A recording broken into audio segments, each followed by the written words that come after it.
and we want to respect their time, and we do want to give them space, so. Welcome, Ms. Nelson, and the Hi. crew. Yeah. Hi, I'm Officer Nelson. I have my partners with me, Officer Romo, Officer Ellison, and Officer Barton, at District 5 on 4th and Locust. Now, I just wanted to say, we do have an event coming up, June 30th. Our bicycle giveaway, we're giving away over 20 bikes, helmets. It's gonna be free food, free activities there. Specialty units, our horse mounted unit is gonna be there. Ice cream, free ice cream as well. This is gonna take place at Rose Park, right there on, MLK, 3045 North MLK. That's June 30th, that is a Monday, that's from 12 noon to 3 p.m. Is that like our Clinton Road Center? Yes, Okay. we're parked there, we're. You said what? No, that's the old, I guess. Somebody told me that was the old Garfield Park or something. Yeah, still, we still call it that. Yeah, so there's some flyers up here if you guys wanna get one. Alright, And then we also have our National Night Out this year at Kern Park off of, located off Hubble. Good morning. Good morning. How are you guys doing? We good, can you mute your system though? Yeah, hold on. So, we also have our National Night Out, it's coming up in August, Monday, August 11th. It's located right there off of Humboldt Boulevard. It's actually Humboldt Avenue and Humboldt Boulevard, just realized that. And it's gonna take place right there at Kern Park, and it's gonna be a huge event, hair braiding for the kids, henna, dunk tank, face painting, caricature drawings, horses, a petting zoo. We're gonna have the Milwaukee Flippers there, just some of everything. And then most importantly, it's a resource event for the public, for the community of District 5. So we're gonna be giving out free resource information. The Masons are gonna be there, Children's Hospital, just some of everybody, are gonna, be there as vendors, okay? And it's a free event for the community. That's Monday, August 11th, from 3 p.m. to 7 p.m. Current Park is 3614 North Humboldt Boulevard. Okay, and then I just wanted to say, these last couple of days have been really hard because, there's been a lot of shootings. So my recommendation, my suggestion is just, if you don't have to be somewhere, just stay at home. There was a mass shooting yesterday in Milwaukee, on 46th and Hampton. And, it was another one up the street from Hampton. The news it's on the news, so I mean, just watch the news, I'm not gonna go into detail. But, it's been homicides every single day. And that is horrible. And I'm just saying, if you don't have to be somewhere, don't go. If you travel the world, that's fine, that's beautiful. Right now, I'm not feeling like, Milwaukee is the safest right now. I do pride our city as being a safe city, however, with the homicides occurring every day, it's just not sitting well with me, so I do wanna just highlight that and let you guys know, just stay at home if you don't have to be somewhere. If you have to get groceries, get it at earliest in the morning you can. Even though our homicides are occurring at like 8 o'clock in the morning, 10 o'clock in the morning. So it doesn't matter the time, it doesn't matter the place. It can happen anywhere, you know, so just keep that in mind. It does not matter where you are. But it do matter that we are promoting safety in Yes. the community, because Yeah. why should we have restrictions on what time we can travel throughout the city? Like, Yeah. if we start promoting safety, Yes, we absolutely. can travel how we please, so Yeah. that's what I would encourage, and sorry to interrupt you, but. No, that's perfect because, even though I'm mentioning these times, I mean, I do wanna just say, just be safe, you know? That's the only reason why I mention it, is just to be safe and be, you know, aware. Be very vigilant and aware of your surroundings and everything, 'cause Just be cautious about your surroundings. Do not hang around in the store or have a conversation. Cut it short and sweet. We also realizing that the youth are having this possessions of the firearms. Mhm. And they're being very, very reckless. They don't care. They disregard the lives of others. Teenagers killing now teenagers and whoever is just around them. So just keep in mind if, you know, where we're having a hard time is the cooperation of the city itself when we're doing an investigation because they shut us down quick. So just keep an open mind, spread the word. You know, we're trying to do that ourselves, trying to change people's mind as to be cooperative with the police. And, you know, it has changed from years. Yes, have some traumas in our life. We can't say none of us have with the police, but you know, we have to pass that and then move forward and make it different. So, but if you see something, say something, that helps us a lot. Even in your neighborhood, if you like, there's a trouble house, a drug house, if there is suspicious vehicles, a lot of traffic. We also suggest for you to call those because that's gonna kind of an eye opener for the districts in general to kind of see further investigation. So, one call is not enough, so you can be anonymous. We work now with a lot of complaints from anonymous people, and we do our best not to put their names out there, and we do an amazing job, and we do have a captain who is very supportive. And then just one more thing, I like to mention the crime trends, to every block watch and neighborhood association. So, a couple of the crime trends is just the key fob, where they're just utilizing the key fob and they're stealing any type of car, it does not matter the type anymore. Where the car of choice right now is the Nissans. That's the car of choice right now. Yeah, I'm sorry. So I do just wanna let you guys know, Nissans are very popular to be stolen right now. Yes. What are you talking about? Key fob is like a device that, It's like a wireless key that you just carry in your pocket. I know, but how are they using yours? There is a key fob at Amazon for $450, and it would easily be for book bag. And then get it, have access to that. Oh, okay. Yes, so, I guess they're mentioning ideas that you need to put your key fob like inside of a aluminum bag or something. They're not sure if that works 100%. They're telling you to keep distance from a lot of people. but to combat that would be the kill switch.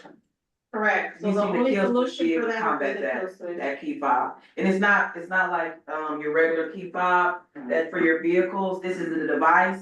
And it's like, sometimes it's boxy, the dealers have it, okay? But what's another crime trend, you guys know? Of any new crime trends? Do not leave any valuable information in your car, please, please, please. Do not leave a piece of mail, nothing in your car. Vehicle registration, please do not, we're having a lot of people kind of in fear of their safety because they left their address. Do not leave any spare keys in your vehicle, whether it's the house, the garage, whatever key it is, please do not. These criminals are being more smarter, they're like 2 steps ahead of us. And so sometimes we cannot be your guardian 24/7. And we do not want to live in fear of your own residence. So the most that we could advise people is to install 24-hour cameras around your premises and then lights. That's all we're right now recommending for everyone to do, so. And then just lastly, I don't wanna be up here all day, cause I know you guys have other things to talk. I know you guys have other things to talk about, but I just wanna mention too that Latier, is not here today, but, we like to. Another meeting. Okay, so we're kind of busy today, but I like to mention to the block watchers and neighborhood associations, the new businesses you guys have moving in your neighborhood. And any issues you guys have with businesses in your neighborhood. So I'm not able to tell you that now, cause Latier, that's his portion that he deals with. But next time, I will just relay a message to you about any new businesses and any new issues we have with businesses in you guys' area. They're trying to open quite a few of them right here on 27th and Burleigh.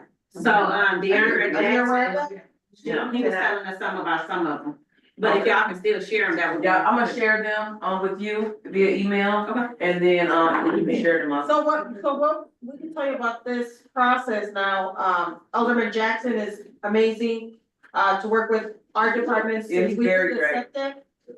So Right. in order for us to work together with the city of Milwaukee, We do the septic, we put all the requirements necessary. If the business is not agreeing with our requirements, he would not approve their license. Yes. And there's quite a few of them, especially right here in the corners of 27th and Burleigh. They're trying to open like a liquor store, a restaurant, I think, you know, but things may probably change, but, Alderman Jackson is amazing. Like she said, if he doesn't, they don't, you know, agree with our thing, he's not approving anything. Yeah. So are you saying a liquor store is coming?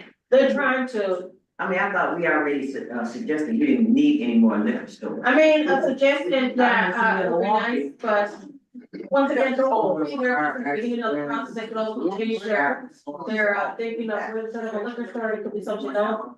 Tobacco place, so it's not 100% guarantee until it's up for, until the business is open. Okay, and that's another thing.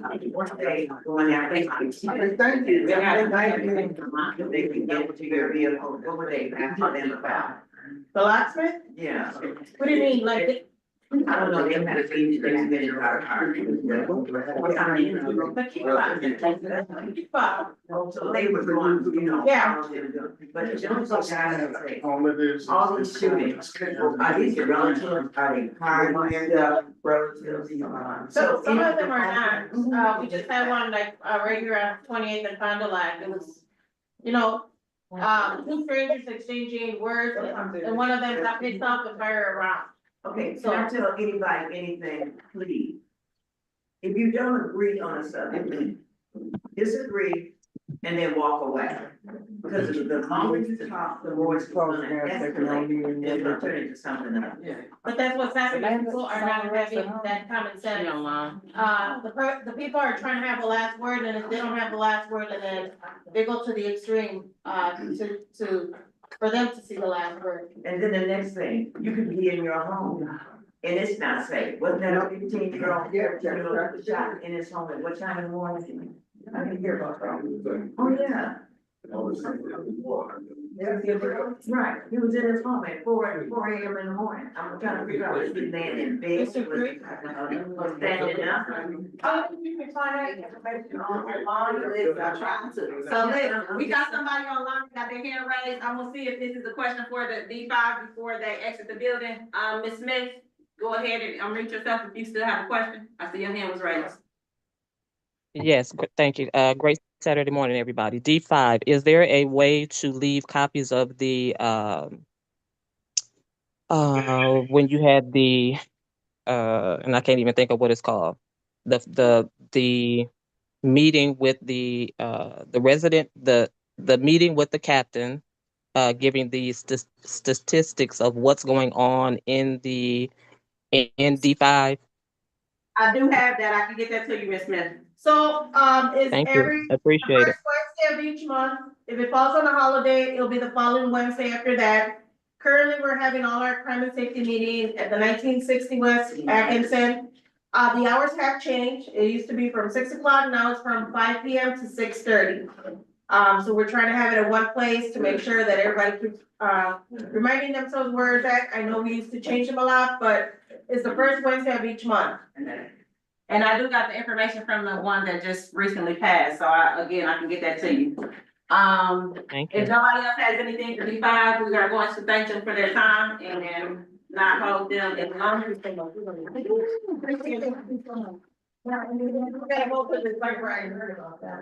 So, next on our agenda, ready? We got Eman and Becky and I don't know the rest, the crew, I'm just gonna say, we got the crew from Northwestern Mutual that's gonna talk about some financial planning, correct? Yes. General finance, there we go. We'll let them have the floor. Thank y'all for joining us.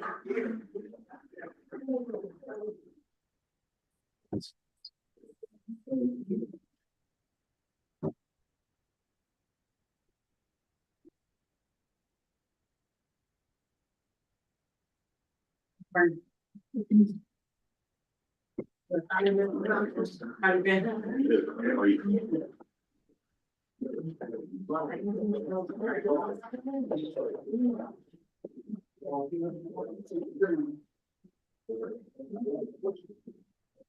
All right, good morning. Good morning.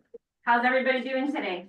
Good, very good. Good. Thank you guys for having us, first of all. My name is Eman and I'm a financial representative with Northwestern Mutual. This is Becky Fancher and she's a wealth management advisor at Northwestern Mutual. And we just kind of wanted to stop by and talk a little bit about some financial concepts with you all. We want to keep it kind of high level. We just want to have a conversation overall, I think, with people.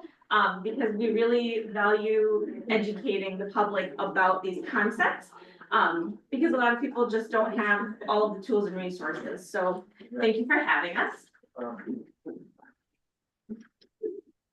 The big thing I like to tell people is, we find that 6 out of 10 people actually have, done any type of planning, and 37% really actually use an advisor. I think a lot of that's just because people don't realize that, anybody can talk to an advisor. You don't have to have millions of dollars to sit down and talk to someone about your finances. As Ethan mentioned, our goal is really to educate people on how their money works and how to make you the best consumer of your dollar for yourself.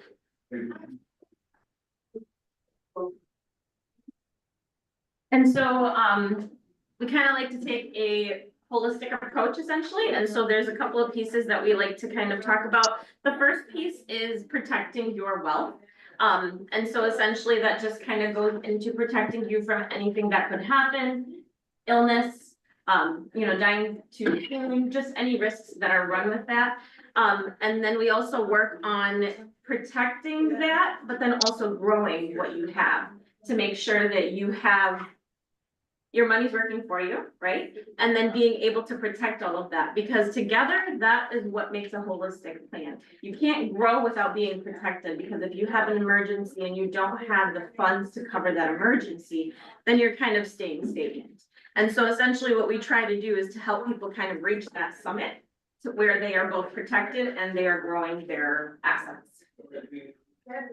And hopefully some of you have maybe done some financial planning already. But I always tell people it's unfortunately not a one-time fits all, right? Life changes, marriage, divorce, spouse passing, kids going to college, a new baby, aging parents. What's that? Car breaks down. Yeah, car breakdown, tires, emergency fund. We just talked about all this. But really helping people understand. I've come from a really interesting background, and so my whole goal, through the test is really to educate people on their finances and help them understand how to make their dollar work. And so essentially there's, like I mentioned, we have a couple of different elements that we like to help people, kind of do this with some of those resources. And so essentially the most important thing that we try to do is make sure that we understand you as a person, because everyone's needs are different. So there's a lot of people that have one or two of those pieces, but what we try to do is fuse what you already have, whether it's through an employer or stuff that you've protected yourself throughout your life, and then making sure that that's all in a cohesive plan for you so that it's working for you, and all you need to do is live your life and not worry about that. So you have to use GoFundMe every time somebody pass away or something. Good point, exactly. That way you can actually have those assets and those resources to dip into, and your money is still working for you. You can still, do what you have to do on a day-to-day basis and avoid the GoFundMe. And pass it on. Yes, correct, absolutely. Yes. Okay, so when you're talking about this, and the way that you're talking about it, where you have a pocket of money that you're investing in things for long term, that you can go in and move this money out and it won't affect anything. And I'm sure some of this has to do with investment as well, right? Well, there's lots of aspects of financial planning. Lots of aspects. Some of our clients it's investing, so some of my clients it's helping them build an emergency fund. It's helping them understand how to build an emergency fund. Kendall actually sat down with Eman and I recently, and he'd be a great resource if you want to understand. Well, get there. I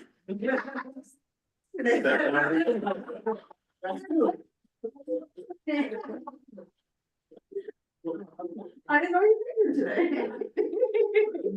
It's just getting started, if you I don't actually even saw know. both of them yesterday. Yeah. Both of them can tell you, it's really about education.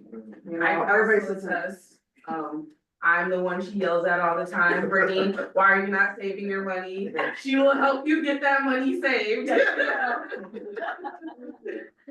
And I think that's the biggest goal, right? Being able to understand where people are at and giving them suggestions that are relative to where they are.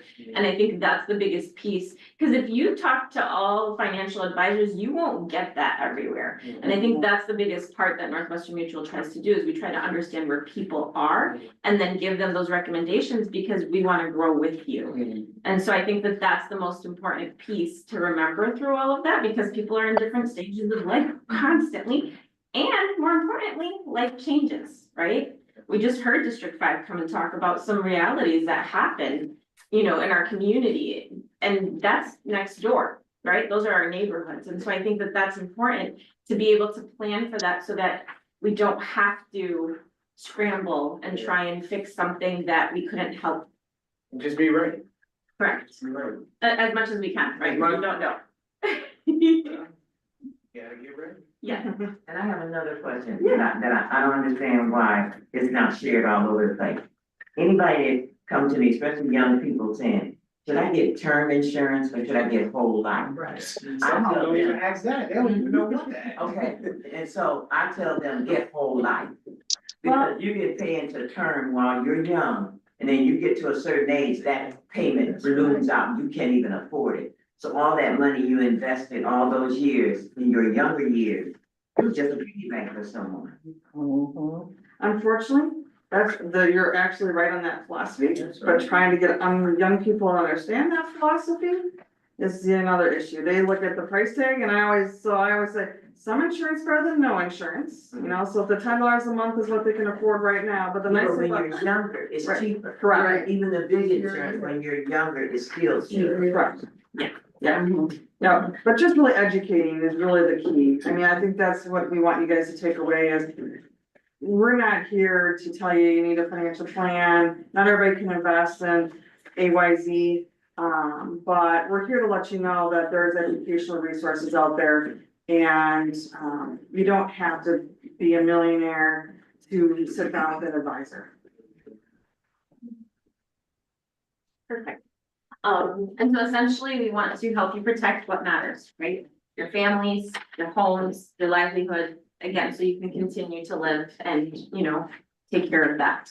And again, I think we've talked about a lot of this, but it's setting up that emergency fund. I mean, that's the first thing I tell people. Before you can invest any money, you gotta have an emergency fund. You need to have real dollars there that if the car breaks down, you need tires, it needs braces, somebody broke a tooth, you've got money to go to. And then it's how you set that up, right? So that's teaching people that, sometimes you have to have two savings accounts. One's the fund account, one's the emergency account. And Dell can tell you, I gave her my very complex way to save yesterday. It's a T-chart, in and out. How you save money is finding out where all your money goes. Until you know where your money goes, you can't save it. I actually did the same thing with Brittany yesterday. Well, and I think too, that's the advantage of working with an advisor, is because we can hold you accountable. We can make sure that we're giving you those suggestions to help you build that. Because for some people, an emergency fund takes several years to build. Some people have a head start on that and they just kind of let it sit. And so the most important thing that we try to do is make sure that we understand where that is and then cover you. And so, our recommendation usually is anywhere from 3 to 6 months. And if you can save up a little bit more so that you can kind of cover yourself and keep going, that's another piece that we try and kind of support with. But again, we try to get to know the person that's sitting in front of us, the family that's sitting in front of us, what matters to you, what those goals are, and how to achieve that. And then we wanna make sure you're protecting your income, right, especially the younger people. And then protecting loved ones, and that was what Kendall mentioned, we were talking about that yesterday. Definitely, I started trying to get all my family members taken care of, started trying to make sure, I started getting rid of things to save more after a while, so. Having these talks is real needed in the community. Absolutely. And so essentially, we kind of talked about this a little bit, right? Your ability to earn an income is your most valuable asset.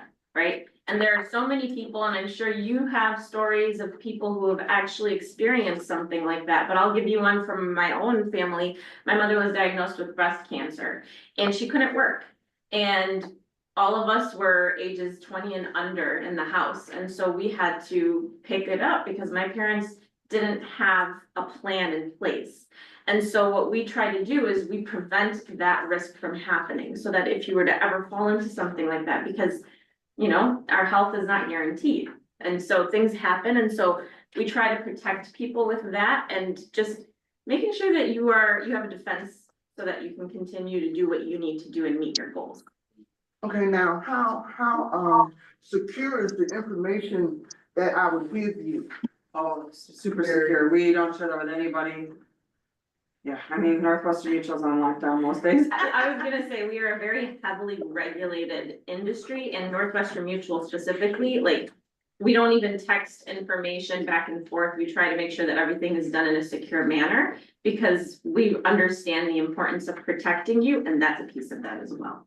And we do try to meet with people in person. We actually prefer that because then you get to know the person in front of you, and I think that it's just a better overall format. And so yeah, we have lots of secure ways. We have secure chats, we have secure numbers that we can talk to you at, and kind of go from there.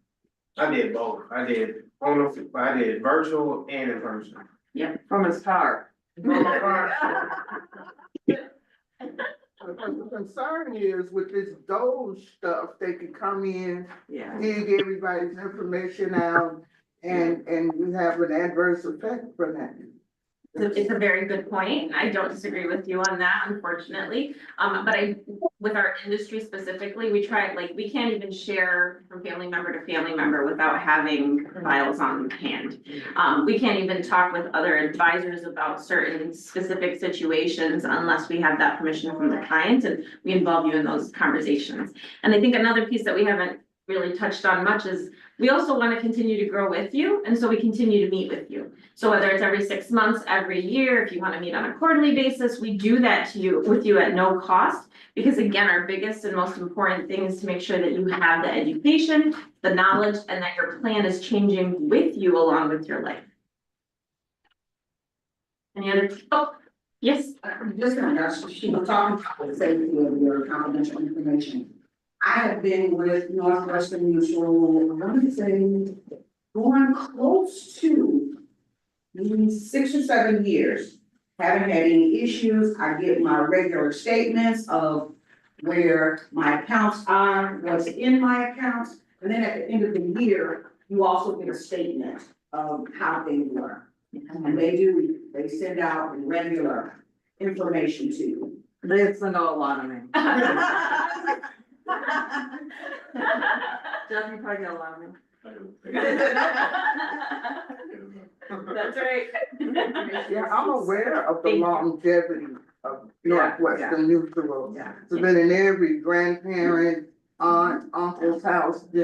I'm aware of it. It's Yeah, I been mean- around over 100 years. I was gonna say 160. Yeah. Yeah, and so, and we've been standing strong. I have not been here that long. Some days it feels like it. So we gotta catch these new waves of moms and dads, and Correct. that's who needs them. They Yeah, don't know. Planning starts at every age. So, Yeah, that's true. yeah. I met Jeff when he was retired, you know, so. With the investment, do you do Bitcoin? We are not allowed to do Bitcoin. That is a hedge and very, very risky. And that would not be something, I tell my younger clients, you wanna go do Bitcoin? You can go do Bitcoin. Don't ask me any questions about it, 'cause I don't know anything about it. Nor do I have any to learn. And I think too, that's a true testament to just the fact that we don't wanna risk your money, right? We don't want you to be put in a position where we have to sit here and kind of recover from that. And we also pay attention, I mean, how many fraud things have you helped prevent from happening? One too many. One too many. I have had 3 in the last year. And if I had not been there, one of my clients would have lost millions. I am actually the person who. Yeah, so I think that that's the biggest thing too. You have a quarterback in your corner, right? We're here to protect you, to defend you even when you don't know it. And so again, we kind of try to maintain those conversations as well. The big one, protecting your loved ones, right? I think that's probably the biggest thing that, I see as an issue today. What financial support would you want to provide to your loved ones, right? Unfortunately, life happens. I can't tell you how many clients I've had, who are under 50 who have lost a spouse with kids at home, who didn't either have enough insurance or any insurance. And that loss is real, it's felt. And so, the GoFundMe, Kendall and I talked about that yesterday, right? To put $100,000 term policy on a kid is $10. And like every kid who has a kid should have a term policy, at least it covers that child until they're 20. But that's the big thing is, you know, what do you want for your family when you're not here? That's the big piece of that. Okay, you just mentioned that. Okay, it might be smart when your kid is anywhere from 0 to 18 to use term. No, so from 0 to 18, we actually can only do permanent insurance because they cannot do term insurance. But when they turn 18, every case is different, just so you know. But when you look at insurance, when I sit down with a client, I first and foremost, Kendall can attest to this yesterday, I have to look at what they've got for budget, right? And so if they have a very limited budget, but they can afford a very inexpensive term policy, at least put that in place today and give coverage to their family, that's first and foremost, the first thing that I look at is what kind of coverage can they put in place with the dollars they have right now that are available to them? Because insurance should never break you. It's there to protect you. And then as they grow and I help them advance and grow and save money, then we talk about now, maybe we convert some of this to permanent insurance. And we talked about that as well yesterday. And making that permanent insurance as they financially can afford that. But the first and foremost thing is coverage that you can afford. Okay, so I wanted to hear the age that you would get into term and the age that you get out of it. And when you get into it, do that money you invested in term, can it be flowed over to whole life? So the whole life will grow cash, but term insurance you're renting. That's a rental. And it, again, that's I have clients who own term insurance who are 60 because that's what they want. Right? Unfortunately, not every client believes in whole life, you know? Wait a minute, at 60? Oh, yeah. And how long can they keep it before it balloons out where they can't afford it? A lot of them will keep that for 20 years. Hopefully by the time they're 80, they don't need it anymore. A lot of times, the reason people carry term insurance in their 60s is because they have mortgages. And they're paying off a mortgage. And they're usually level. They don't go, they're not gonna balloon, they're gonna stay at level cost. Also, some of the laws must have changed in the years. Oh, no, there's policies that will, if they wanna keep it beyond 20, will jump up in cost. Oh, that's what I know. Yeah, but there's a lot of different products out there.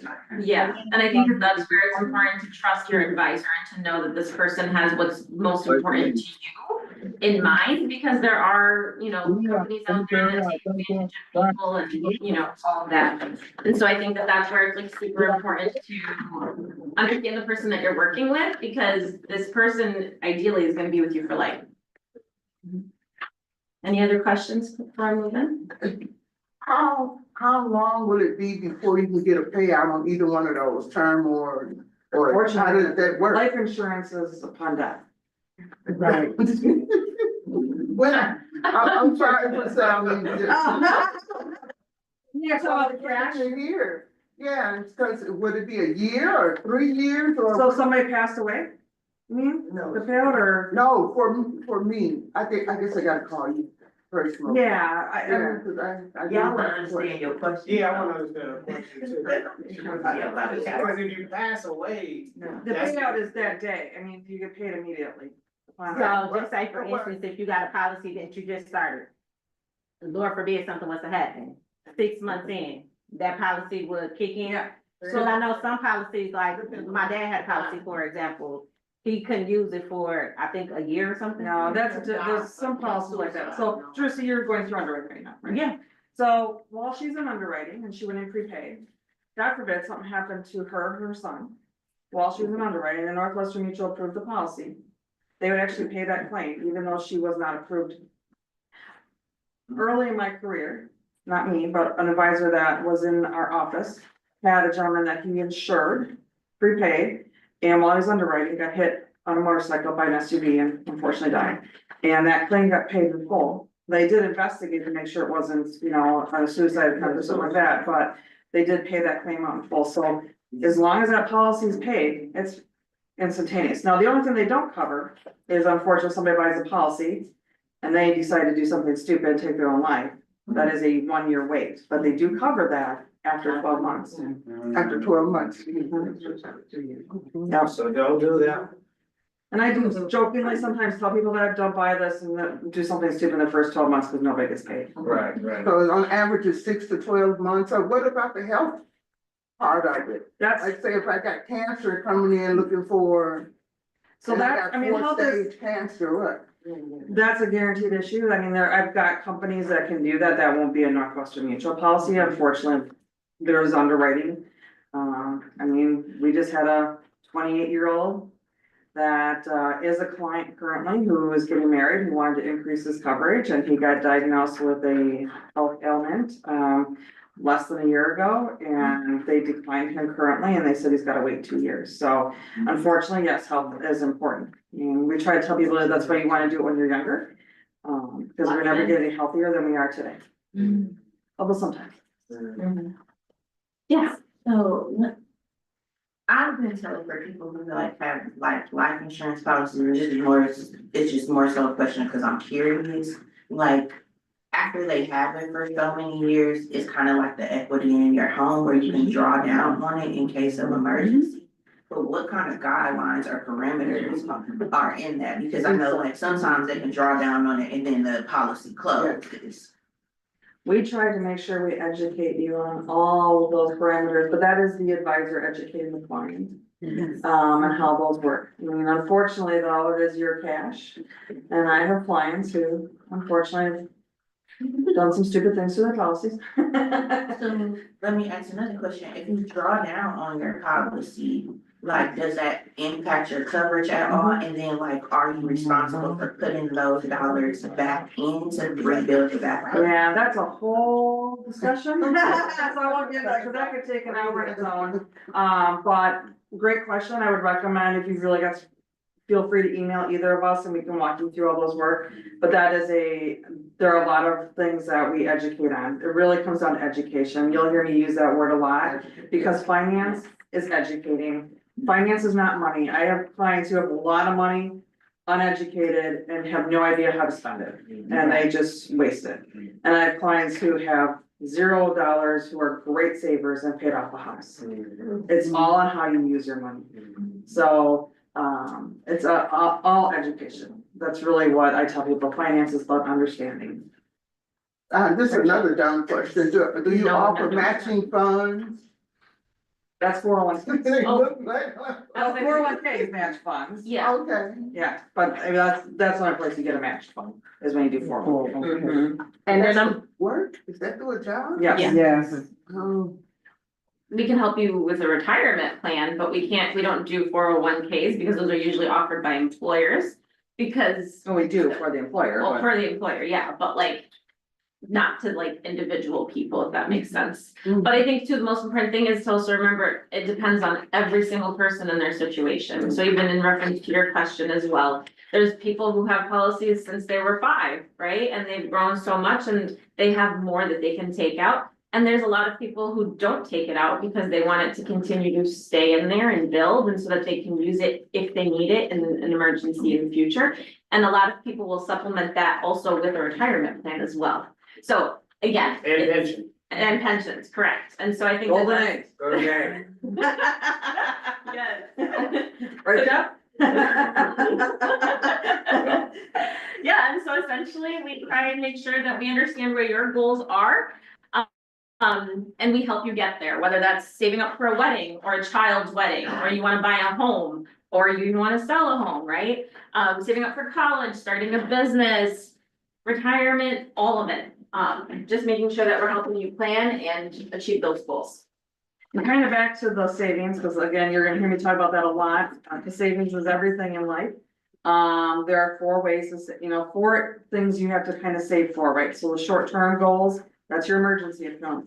Midterm goals, that's gonna be, I wanna buy a home. I wanna take a vacation and, you know, a real big vacation for a special anniversary. It could be I've got a kid getting married, or kid going to school. Long-term goals, could be that I wanna buy a second home, or I've got a kid who's 2 right now that may go to college when they're 20. I'm saving for that. And then retirement, and that's probably the big one that, you know, I see a lot of people just really don't understand always. Can't tell me people I meet who are not taking advantage of their matches at work. You know, just helping people understand all their benefits at work. That's the other big thing that I think, is important to understand. Is understanding what your employer offers you and what kind of benefits you have and how do they work for you and which ones are important to take, which ones aren't, you know, which ones should I avoid, all those.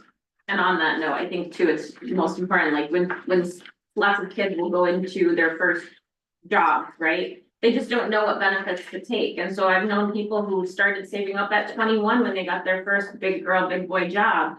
And they've been able to kind of build that 401k and they're like 45 and they're like, oh, wait, hold on, I'm in a good place for retirement. And so just making sure that we're getting those young people in as soon as possible so that they can understand what they have, so they can maximize and take advantage of it. Because when you know that you have something to look forward to, you're more mindful, right? You know you've got something that you're working towards, that's something that you're putting more time, energy, and effort into and being more intentional overall. Could I put an insurance policy on an adult? As long as they're related to you. As long as they're related. You have to have an insurable interest. And do that person have to be aware that you have an insurance Yes. policy and?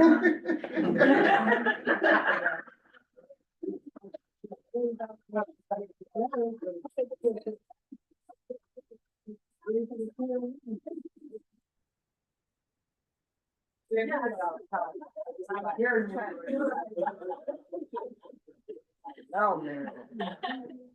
That's right. And essentially, I think it's very important to understand how you can fund your legacy. And I think that that's what we also focus on because many of us have children and grandchildren that we want to be able to pass along what we've worked so hard for. And so we help you plan for all of that.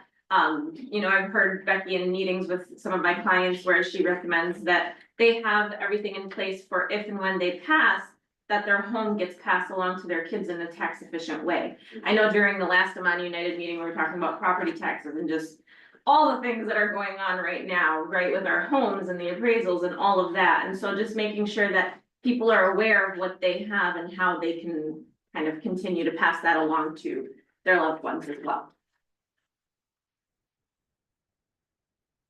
So in kind of a conclusion, really what we're talking about is protect what matters, help you grow wealth, and then grow and protect together can take your future further, right? And so, you know, if you've got questions, please feel free to email either of us, call one of us. We're definitely here to help answer any questions. And I will tell everybody, there's never a dumb question. The dumbest question is one that you never ask. And so feel free to reach out if you think of something after this meeting, you're like, hey, could I do that? Just email one of us and we definitely will help you. Also, you guys can bring a card, we have to email you. It's on a sheet of paper. Oh, okay, so the Yeah. numbers on the sheet. Yep, there's Yeah. phone numbers on there. Yep. So, and if you take like your camera to that, it'll actually save us automatically into your phone as well. So that QR code, if you just scan it with the camera, it'll put me or Becky or both of us into your phone as a contact. There you And- go. I can help over there. Sweet. I just have one other question. Yeah, for sure. Okay, when you have a trust and you wanna save that home and you have, let's say, 4 kids. So they know that they'll always have a home. And if they were, if you like the oldest brother marry a woman and she thinks, well, now they're gonna divorce, she's gonna take that home, that's impossible to happen, right? And with a trust, correct. Okay. Make sure your trust attorney has all that documentation done right. Yeah, see, the So parents that's on the gonna- attorney side. Okay, so the parents are gonna be already have that in there, that no wife can come in and take. Yep, then you're Okay. fine. And so then when you have, a lot of kids know that their parents are leaving them money. And here you done sent them off to college. And they get these little mediocre jobs that they're not doing nothing with because they're waiting on you to die. Oh, my God. Not kidding you, laugh about it. So no, the parents have done, that they can't get that money until they're like 35. And if they're not showing any progress in life, then they can't get it for 5 years later. That's exactly what I did with Okay, mine, yeah. just, you know.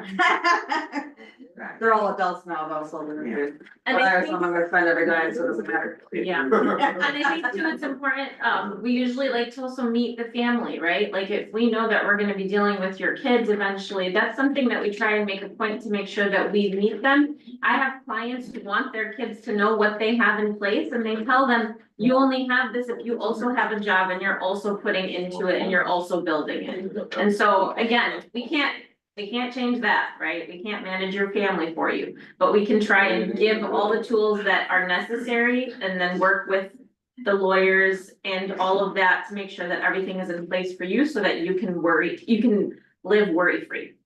But if you're on a fixed income, this would be a good investment. Or, Again, it would have to be a meeting to understand what your situation looks like. The one thing you'll learn about, at least Eman and myself, is that I never recommend something somebody can't actually do. Correct. You know, and I'm upfront and I will tell people that. I've got clients who I've sat down with retirement and I've told them, you know, you can't retire until this X, Y, and Z. Jeff will tell you that.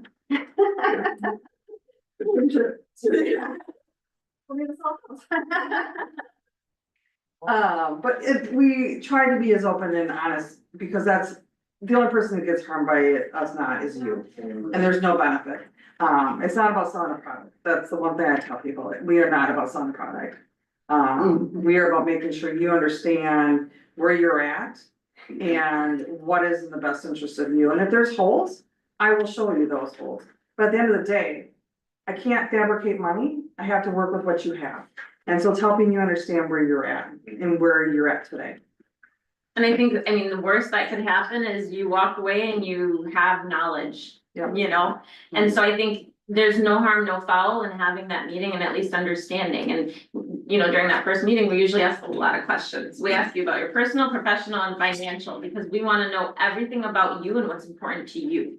Because there's so many different buckets and so many different products out there. We don't want to give you something just to sell you something. We want to make sure that what we're suggesting to you makes sense to you and where you want to be.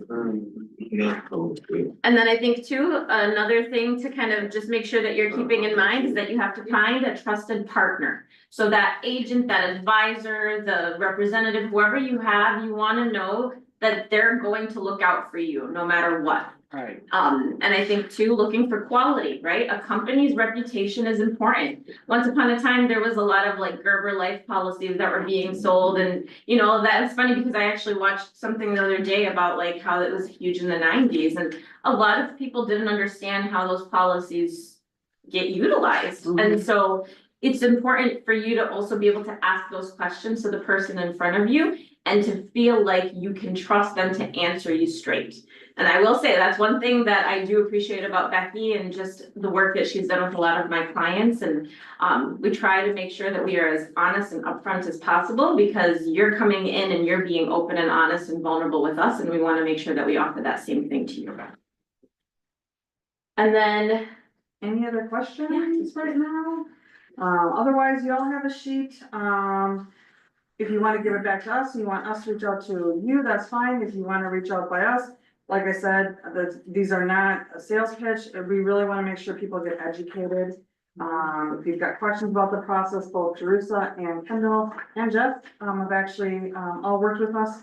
And so they can kind of walk you through what they've gone through. But our goal is really to help you understand where you're at today in your life. And that's really what this is all about. And Samia said she'd contact you already. yes, Yeah. I spoke with her yesterday, so thank you. Well, I think it's very exciting, like I said, those young people, getting them in, having those conversations and making sure that they understand what they have available to them.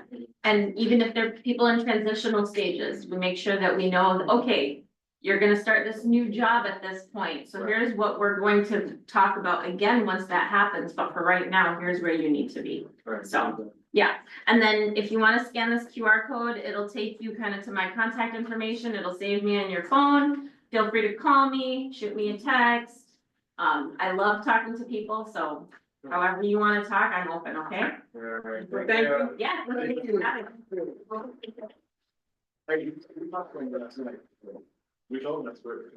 That's awesome, I'm glad to hear that. So, we are gonna continue on, we just don't have a few updates, and then we are going to introduce our executive director.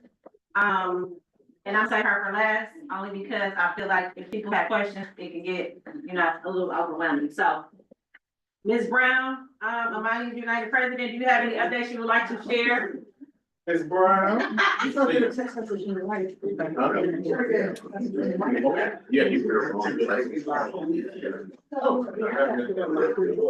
this very sorry.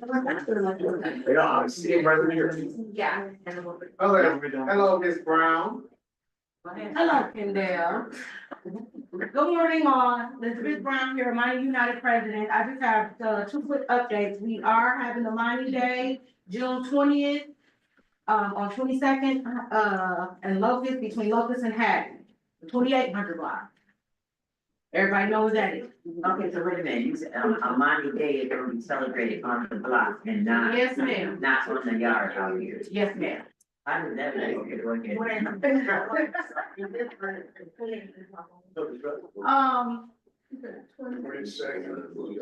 So we will be focusing on home ownership. She had made it, but she didn't have a date on it, so she never returned it. And the up and coming housing initiatives that are going on in the Amani. Excuse me. Thank you. Is there any other questions? Gonna be food, games, fun, DJ? We're gonna be having a party, celebrating the community, the people who live, work, and play in Amani. Right. All is welcome. And also, let's not forget the youth march against, gun violence, that we do every single year. It'll be starting at Moody Park. The route is to be determined, because the youth choose the route. And that will be June 30th, same as every year, between 12 and 4. Okay, so are you mentioning it to other people, like we came out for the march? Almost definitely is. Okay, okay. All right. So they're going on Saturday, because it's at the same time as the block. No, it's July 30th. Did I say So you June said June 30th? 30th. I'm sorry. Yeah. It's July 30th. It's the same every year for the youth march. And it's June 20th for Amani Day. Huh? Thank you. Oh, Yeah, July 30th. Are you guys in partnership with like, Tory Lowe 101.7? He's gonna have a violence march at, I think it's gonna be July 12th, and it starts at, Victory Over Violence Park from 9 to 12, and then they're gonna go. We are not. Unfortunately, Because he said he wanted all the organizations to get involved. So basically, I was just trying to see if you were, and that's wonderful, and we should be involved. Just like our youth want all the organizations to be involved. They have done this march for 5 years in a row, same day, every year, and we send it out to everyone. Have you said it to Tory Lowe? We send it out to everyone. So he's trying to make his stuff kind of like. Can you share that exclusive. flyer like I asked, when you get that information? Yeah. So, yeah. I got something I want to bring to this community's attention. My name is Dorothy Malone. I live on 23rd and Center. Yeah. But, it's got to do with health. Like, in our community, cancer is running rampant. And I know of 20 people who has cancer. And they know probably 20 people who has cancer. And I was wondering, what they call it, a hub, or they call it cluster? It's a cluster cancer going around the community. And I have heard. I mean, what? The city of Milwaukee. Oh, okay, well, okay. And amongst black people. My sister has it now, my best friend has it now. I'm thinking about 4 or 5 other people, men and women, testicular cancer, colon cancer. They just did something for me and my breast for breast cancer.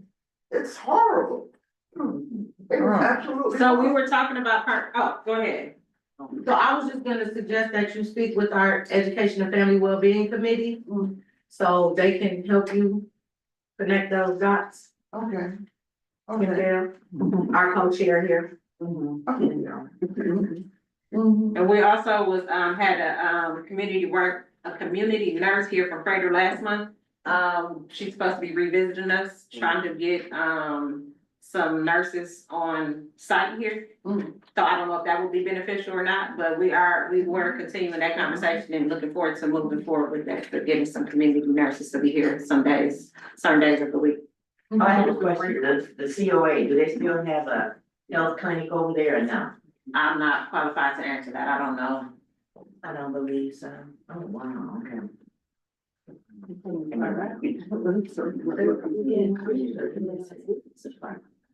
Okay. Better let us know. Was that no? Yes, Okay. yep, And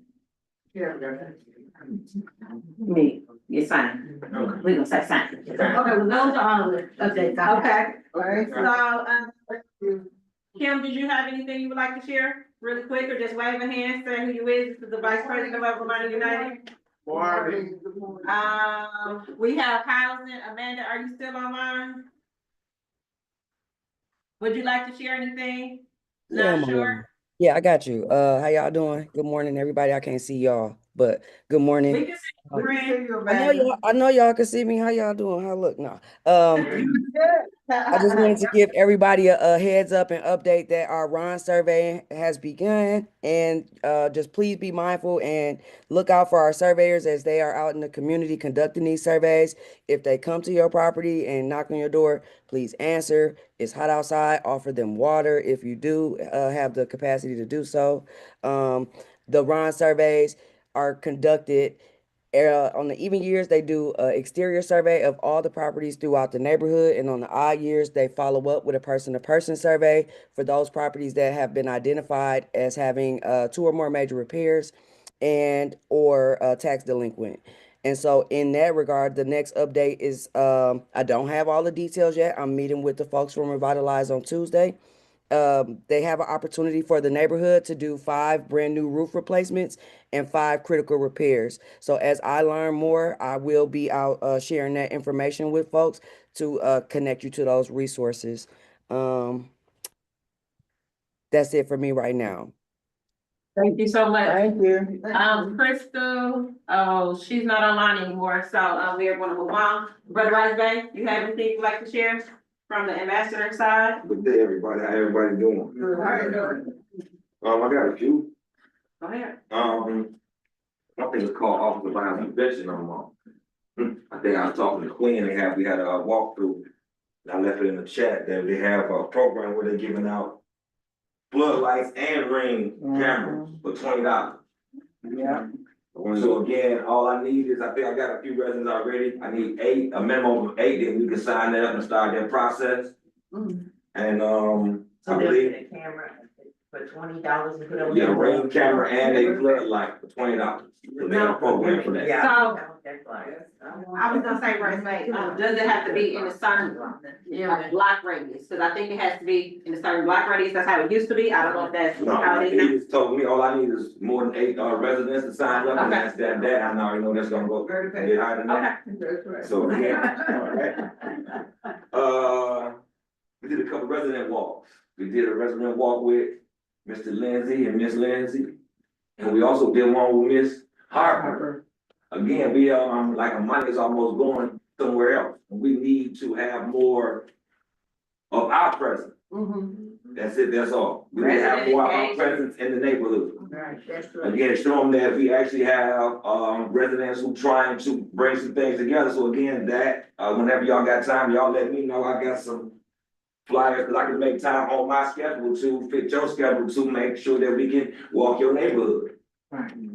And we bring a few resources with us, bring some more residents with us, because again, this neighborhood see more people from other organizations than they see actually people in their organization. I mean, from their neighborhood and actually have the organization. Okay, let's see what else I got on here. I think you already kind of camelbacked off of this stop the bleeding stuff that they trying to bring here. What else would I got again? Let me see, got the resident walk, oh. Again, for y'all who got some little children, got a whole bunch of energy. We are, the Drew Ali League, this is our 5th year in Moody Park. And this year, we actually got some help from, who was this? Milwaukee Parks Foundation actually didn't, for some reason, I guess it's a good thing, they reached out and have donated some money. And it's gonna look like a football field up there almost this year. So again, they're gonna come out, they're gonna put the lines out and all that, because again, we're trying to get the children interactive. So again, y'all got some little active children on the block, so we already know it's always new children in the neighborhood. Send them to me, I got something for them. I got something for them. When does it start? It actually starts, our first practice will start today at noon, but it will be, every Tuesday, Thursday. We'll start having games, I think, next month. And it's flag football. Flag football, boys and girls. 7 to 12. Cause again, that's a lot of energy out here, and around these corners and all that, again, we just trying to, do something with that energy. Yeah. Keep them out of trouble. Yeah, keep them out of trouble and keep even chasing them down all the time, and top of that. Can I also add, Rice Bay, can I also add, if people wanna do cleanups, to reach out to you or him? To you or him, to me or Rice Bay, and we can coordinate some cleanups on your block as well, so, if y'all interested in that, cause it's a lot of. Excuse me? Where's the stuff for the cameras you got? You just gotta tell him. You gotta tell me, because again, that was just some information handed from person to person, ear to ear. And now I'm giving from ear to ear. So when I get enough, and I think I got about 8, as soon as I get them to 8, I'm gonna get that product and bring it back and let them know this is how it's going, and see if we can keep that line open. Okay, cause I have 2 residents on 26th Street that I can give you the name for. That's all I need, cause I think that will almost get to our 8. We got any questions? So we got somebody online, can we get space for somebody online has a question before he leaves? Go ahead, Ms. Smith, I'm not sure what the question was for, Rice Bay or, Amani, or Elizabeth, but you can go ahead. If you're still available. It's for Rice Bay. Rice Bay, can you elaborate on this ring camera and floodlight program? Who set this up? What's the criteria other than just wanting or needing this product? And who does the footage have to be turned into, when and if something is happening? Can you elaborate on this program? You just asked some questions I didn't ask. Cause all I did was just, it was some information that was brought to me. So again, before we even get them, I'll elaborate on that, but it's, again, cause it's not the Office of Violence Prevention, they didn't change the name again. I think it's Promise Keepers, maybe. Maybe, yes. Cause they keep changing their name. They keep changing the name, so again, they can keep on confusing me. Those guys. So again, Quinn, I know Quinn personally, so again, he reached out to me when we was out doing that walk, so I will get more information. I'm glad you brought that up, so we can get those other questions answered and see where this information going once we get it. No problem. Okay, well, once you get more details on this, let me know, and then that way I can refer people to you, versus just referring people, and I can't answer no questions, nor can you. Yes, ma'am. See, that's why I'm glad. Okay. Why? Thank you. Thank you. Appreciate you. Again, we meet. But that's teamwork. That's teamwork. When you forget somebody else to bring it up, and that's how it connects. That's how it is. That's it. But that's called community too, though. At the same time. Ma'am, you had your hand up? Oh, yes, ma'am. So, nobody else has a question for Rice Bay? We thank him.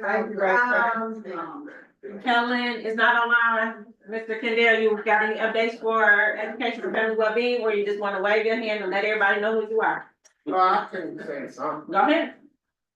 I'm done. Yes, sir. I'll just be quick, we was working on a reading initiative, commercial, we kinda, stepping back a little bit on it, it got too advanced. And, you need a lot of manpower to be able to do certain things, so we kinda wanna make it more so that parents are more of the tutors at home with their kids than necessarily always having to come somewhere for a long period of times with their kids, when they can just be at home and educate their kids by reading. So we wanna create commercial that's way more impactful that says, hey, have you ever spent 2 hours or 3 hours a week with your kid reading? If not, here's some tools to know how to do it and things like that. So we'll be putting that out very soon. Also with Freighter, I was talking to the lady who was here for Freighter, talking about the micronutrient test. She haven't got back to me because Freighter do not offer micronutrient tests. They are $500. You know, when you go to places like, when you go to certain places like, outside of like the hospital, it's like five. So a lot of people can't afford a micronutrient test. But it is needed because when you were speaking about cancer and all this stuff, you know, preventable measures, you know, being able to know how to read your results, being able to, when you go to the doctor, it's hard to have that time with doctors and nurses because they really only got like 15 minutes with you, maybe not even that. So, you know, like I said, education is, you know, taking that stuff and learning how to read on your own. So one day we'll be able to reach out to Freighter and partner up with them and try to figure that part out on the education piece. And financial literacy, no version neutral, trying to see what we can do with them as far as what they already have. Their financial literacy curriculum is amazing. I mean, I'm gonna break that down. But other than that, that's it anyway. You're good? Thank you. So, just three more updates maybe. So there is a stormwater modeling workshop that will take place here today, 10 o'clock, and it's that classroom. If anybody's interested in that, to see where the stormwater is going, how it affects the water system or whatever, you can join that meeting, to get more information about that, or you can reach out to Clean Wisconsin, you can stop and get their information. Also, if you are interested in getting, rain barrels, you can, contact them as well for that information. Amani pop-up, the next pop-up will be on June 17th from 12 to 2 on the corner of 21st and Hopkins. There'll be some resources out there, so, excuse me? It's on my block. That's on your block, so we're gonna be out there, right? We gonna send out the numbers, right? That's what I'm saying, see? June 17th. He has a flyer, yeah. Yes, I do have a flyer, if you like. Excuse me. So again, that is from 12 to 2, 21st and Hopkins. That's the old Valentine's lot. Then, we do have our food pantry, our first food pantry of the season, I guess you wanna call it, on June 18th. It will be on Dominican Center parking lot from 12 to 2 again. So if you know anybody who need, food resources, please, direct them to our mobile food pantry. But it has to be in the community, right? Yeah, cause they have. Yes. ID. And I'm gonna say yes, cause that's how we were moving forward with it last year, because we was having people going literally to every single food pantry. Yes. Yeah. So we're gonna focus it on Amani residents. We don't wanna turn anyone away, but we do wanna service our residents first. And if we have, other items left over, we can share that with the And that's residents. the 18th, what time? That is from 12 to 2. And if anyone is interested in volunteering, we will welcome you to join us. And I believe that is all the updates that I have. So without further ado, we are going to introduce, I'm lying. Our next first Saturday meeting is not gonna be on the first Saturday because of the holiday, July 4th, so we're gonna have it on July 12th. So please take note of that. I will send out a reminder, Tina sent out a reminder to let you know, we will not meet the first Saturday in July, it will be the second Saturday in July, and then we will go back to our regular schedule in August. That is all the updates now, and we will welcome Ms. Brittany Robertson to introduce herself as the new director, and y'all can read her.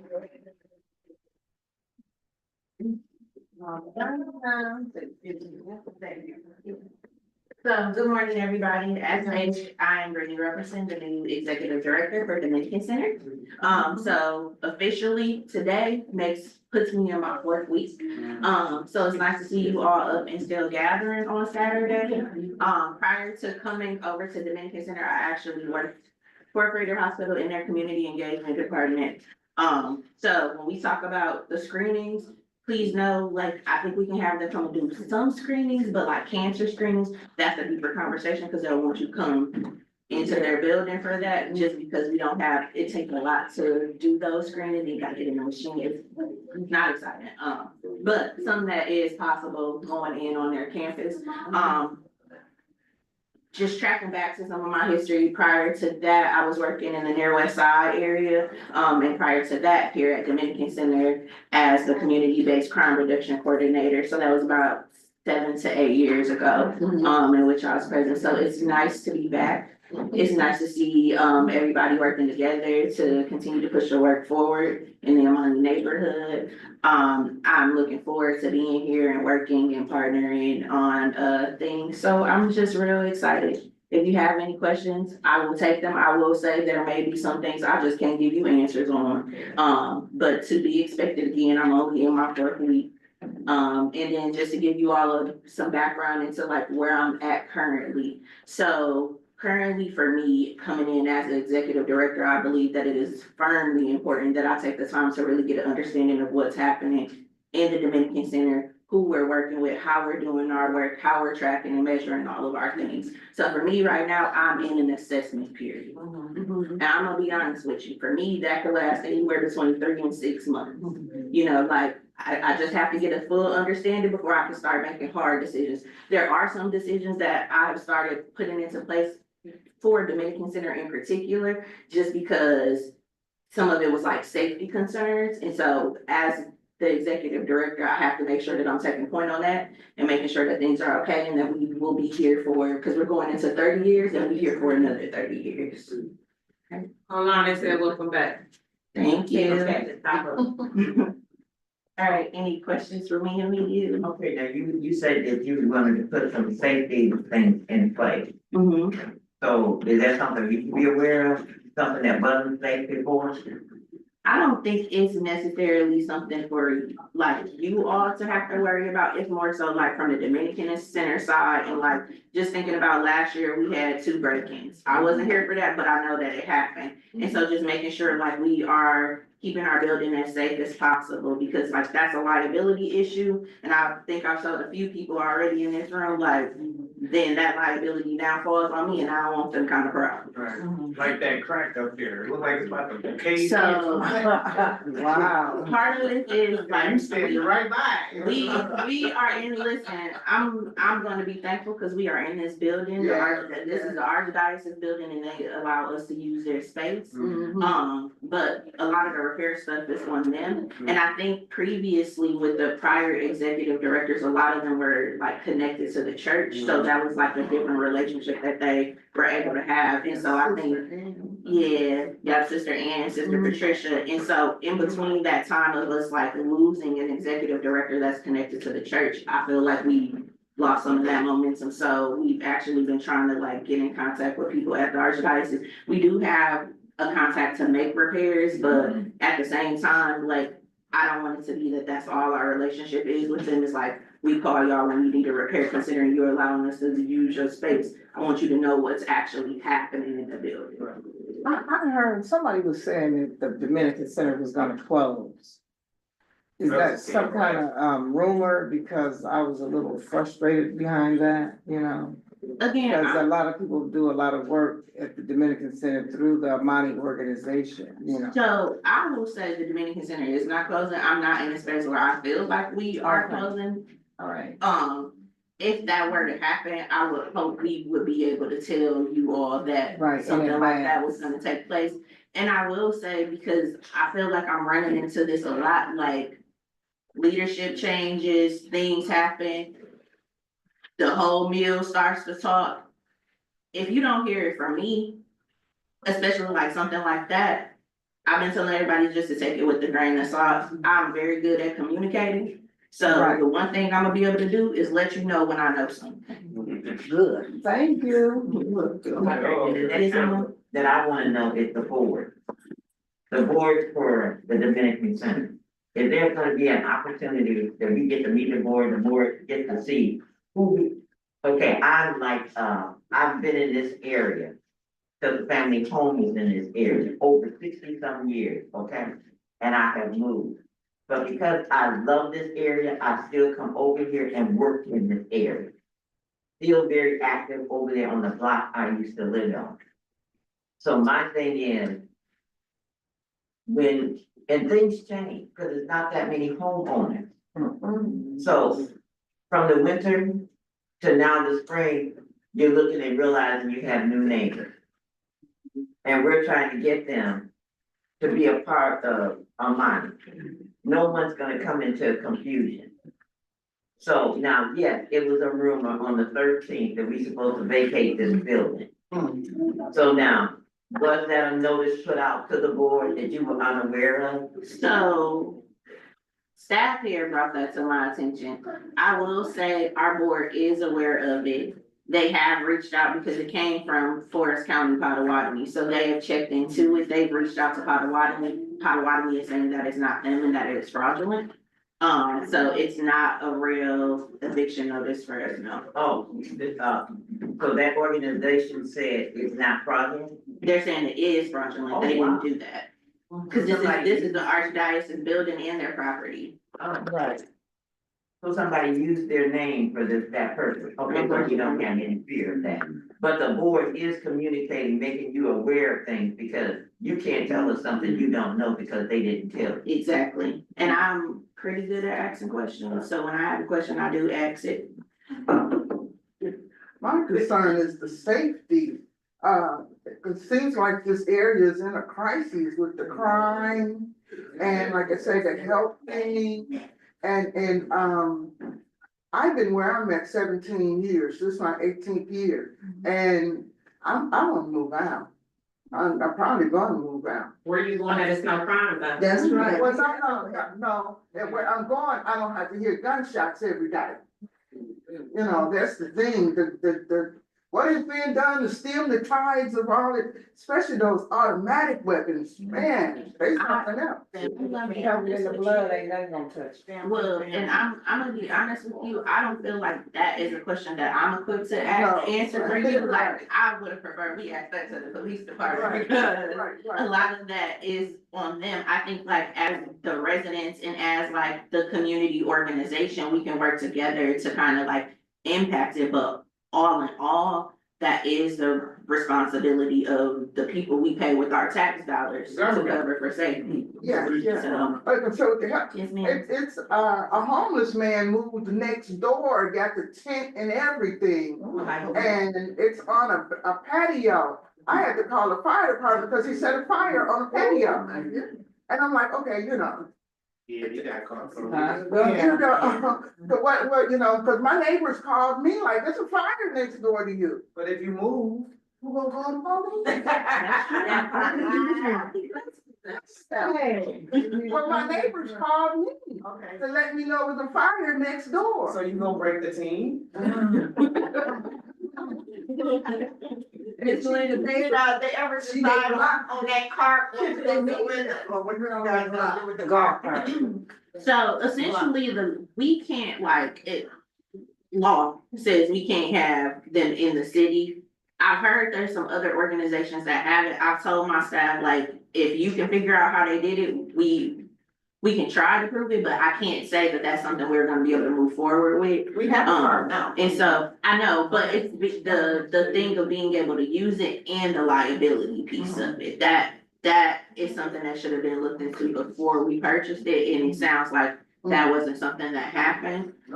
So I would not count on us keeping the golf cart, but what I have done is figured out, again, like there's things I'm an assistant, right? So like one of the things is figuring out like, okay, if staff is gonna have to use their cars to do things, making sure they are being reimbursed for their mileage and making sure that it's not like being taxed at their expense. Just get an ATV. Yes, ma'am. Put a last place on ATV. We, as residents of Amani, we collected some funding for us to be able to purchase some breakfast for us during our meeting. Now I'm hearing that it has to be returned. Why? Because we as Amani residents want to give something for us to be able to make purchases. Why is it being returned? And so does the Dominican Center need to oversee and allocate how we as residents wanna make a donation to Amani? So number one, my understanding was when those dollars were collected last meeting, they were collected from Dominican Center staff at that point. Cause I even asked, cause it came up to, again, we even through stuff, right? So it's the And way so it was given. here's the thing, as Dominican Center, like, one of the things we are supposed to do is be of support to the Amani neighborhood, right? So one of the things that is budgeted in each year is dollars to support bringing in food. I would say if that is what you want to do, coordinate that with your leaders of Amani United and you all. I don't have a problem with it, but Dominican Center staff can't take those dollars to handle that. They can't, cause we have to kind of treat it like a donation type of thing, and I don't think that is like a bridge we really wanna have to cross, so. If it's one thing, if you all are coordinated in yourselves, like, I'm not gonna say, oh, you can't do that, I do not have that jurisdiction. Okay, because that was a Amani resident, suggestion and everything, and, but, yeah, okay. And the reason why we suggested it was because the Dominican Center didn't have any money. For Amani. So understanding I've also been given about that was that last meeting you were told there wasn't a budget for food, but there is a budget for food. Yeah, and I don't, and again, some of this stuff has happened prior to me coming in. Right. So it's like me trying to figure stuff out. To me, it sounds as though it wasn't communicated from the people on the board down to staff that those dollars were available. So it is. Actually, it was communicated from the people on the board that there was no budget for Amani United. And we had to stop purchasing food. I will say, in looking over costs, there has been a lot of dollars spent on food overall, and when I say food, like food, like large amounts, which shouldn't be happening for meetings. Like, it's one thing for us to have refreshments, but every meeting, we can't afford to do full meals, you know? And that's the next thing, documentation is everything. And it is, And you and know that, something, when, just like the refreshments that are in there now, it should be a list of what's in there. That didn't cost over $200. I'm with so, it. since I've been here, like, what's in there now is because we had a discussion in our staff meeting, like, here's how much we are gonna spend for food. So no, that isn't over $100 in there, That's right. because I've had to put a parameter in place, like, Okay, hey. and let me just say one other thing, there has not been reckless spending. So I think I heard a figure like $16,000 on food. That's ridiculous. I like to know who is eating steaks here. Well, I didn't get one. Here's what I will say. Here's what I would say, a lot of that happened again prior to me coming here, so all I can see is receipts and numbers. And when people make statements, they need documentation to back it up. But there is documentation. And what's on it, for $16,000, did you look at it and come bring it to us, and we'll tell you if we were attending this eating function.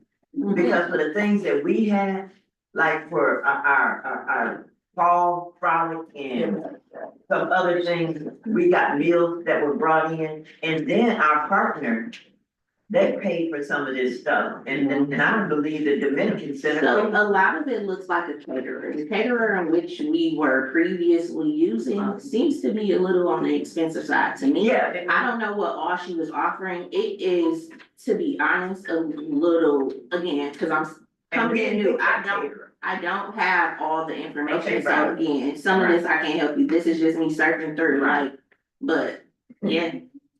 So we do got somebody online, they can let Ms. Barbara go ahead if you feel available. Yes, ma'am. Addressing Ms. Brenda.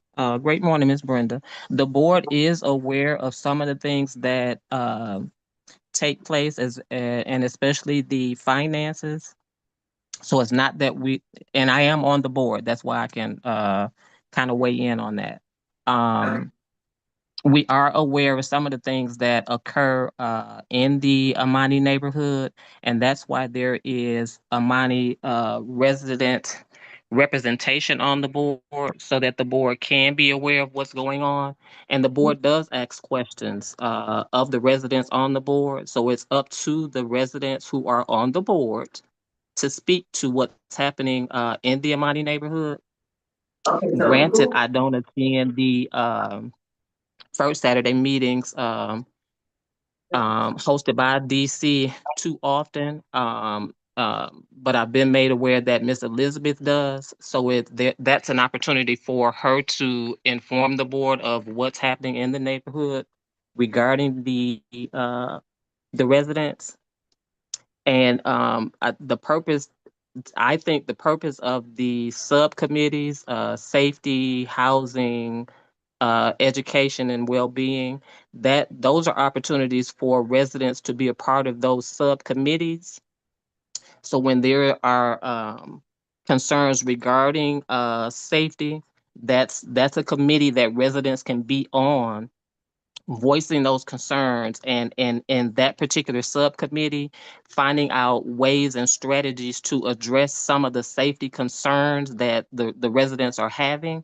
Um, because that, each block, each area may be you know, facing some different things around safety. That's the time for those residents to address those concerns in that safety meeting, so that things can be put in place to kind of combat what's going on, as well as the those health issues and concerns. There, I think there is a committee set up for that, so that something can be um, strategies can be put in place to address those particular things. and Barbara, what I'd like to ask is someone on the board that attends these meetings and let the board know what the Amani neighborhood is doing, that are actually in the meeting, cause I heard some rumors that So, someone is telling. okay, so on the board, Elizabeth is a member. Elizabeth is a member of the board who is the voice for the Amani residents, since she's the Voice which they president. don't listen to. So, we don't go here. I am on this board. Prior to Marisha stepping down, the board was initially informed of every step, everything. But since Marisha has stepped down in light of a lot of changes, I'm gonna be very candid, I'm gonna be very transparent, which a lot of people use that word and don't understand what it means. A lot of things have taken place, and a lot of things have been said, a lot of things have been moved, a lot of things have been changed. But nothing is transparent. So with that being said, regardless of what Elizabeth said, it's up to the community, the residents. What you wanna convey, it's time for you to speak up now. It's time for you guys to come together with your questions and everything for the board. And I will set a date for you to meet with the board, for the board to meet with you all, should I say. And you can ask the board your questions as a hub. Yeah, but I'd like to say, first of all, the Amani, the Dominican Center and Amani United have been great partners together. We've done a lot of things. There have been a lot of changes because most of the residents are renters. And they're transit, and they're constantly moving. But your stationary people that have been here have shouldered the responsibility and want to continue that relationship. So I also heard that people are saying, who is Amani and what related, why are we working with them? And I know it should be some people on that board that know who we are and the things that we have achieved. I don't, so I've not had the opportunity to attend a board meeting as of yet, but the one thing I can tell you is they all are aware of Amani United. I don't think there's one person on the board who isn't aware. I also don't think there's not a person on the board who doesn't understand the value in the partnership. It is. I think that over the years, and this is again, me still going through and getting a full understanding of things, what it seems like has happened, and even I'm noticing this from when I previously worked here, there is a blur between the lines of Dominican Center and Amani It is, United. right, it is. Yeah, and so at this point, like, one of the things that I have on my list is like, okay, we have to start defining the difference between the two. Right. It is nice that we partner, but we are so intertwined that I think a lot of people, whether it's residents or our partners, are somewhat confused on who is I'm really responsible not. for what. So, but that's you. Okay, can I just say one thing? I realize that number one, your computer classes are essential to this community because people use that. The sewing initiatives that you bring, that's something that we look for you. MATC educational thing. Those are your things that you do. But the thing that you offer to us are your community organizers. Okay, So here, that's that, where, yes and no, okay. is what I will say, and this goes back to like the lines are blurred to an extent, they really are. Yes, we have community organizers who can help support the work and the needs of Amani United, but our staff also have their own outcomes they have to meet. Most people who are working here are tied into grants. So when you have a grant, you write for the grant. You put in, like, there's outcomes, like you said, we're gonna do this, we're gonna do that. You know, whether that's like a certain amount of cleanups a year, a certain amount of doors. Okay, now there you go, right there, that's the first blur. Here it is, the Dominican Center is saying, we're doing a grant saying how many cleanup. Do Dominican Center do cleanup, or do the Amani United residents do the cleanup? Well, So it's supposed to be on the Jerusalem participate, Amanda participates, so I can speak for that portion of it. Yeah, we do the cleanup. Okay, We wait do now. have residents that join us, but Oh, so in other words, so you do some cleanup that you but we go and accompany you on those. that's what I just said, so it's a partnership. So there's a blur. There's a blur right there. Because we're working together on that project. So when you write the grant, it's not just, give me a grant that you write, that's just on the Dominican Center. Here's the thing, there is in particular, when we are talking about our community organizer is funded through the city block grant fund. That has to run through an organization. That work, and it is for Amani Neighborhood, right? Okay, right, So she has outcomes that she has to complete each year. right, That's how we keep the funding to actually fund her position. okay. It's And not she does like- a great job. It's not like we're getting dollars and we have them to spend and just throw, like everything has to have an allocation. Nobody is just really out here throwing us grants where it's just free money that we get to spend. I got a question. So, okay, cause I'm gonna let you ask your question, and then, I'm gonna say this, not to be rude to anybody, but we do have, Mr. Rice May has his ambassador meeting that is following this. So we actually are rolling into that. I think you're gonna be around for a second.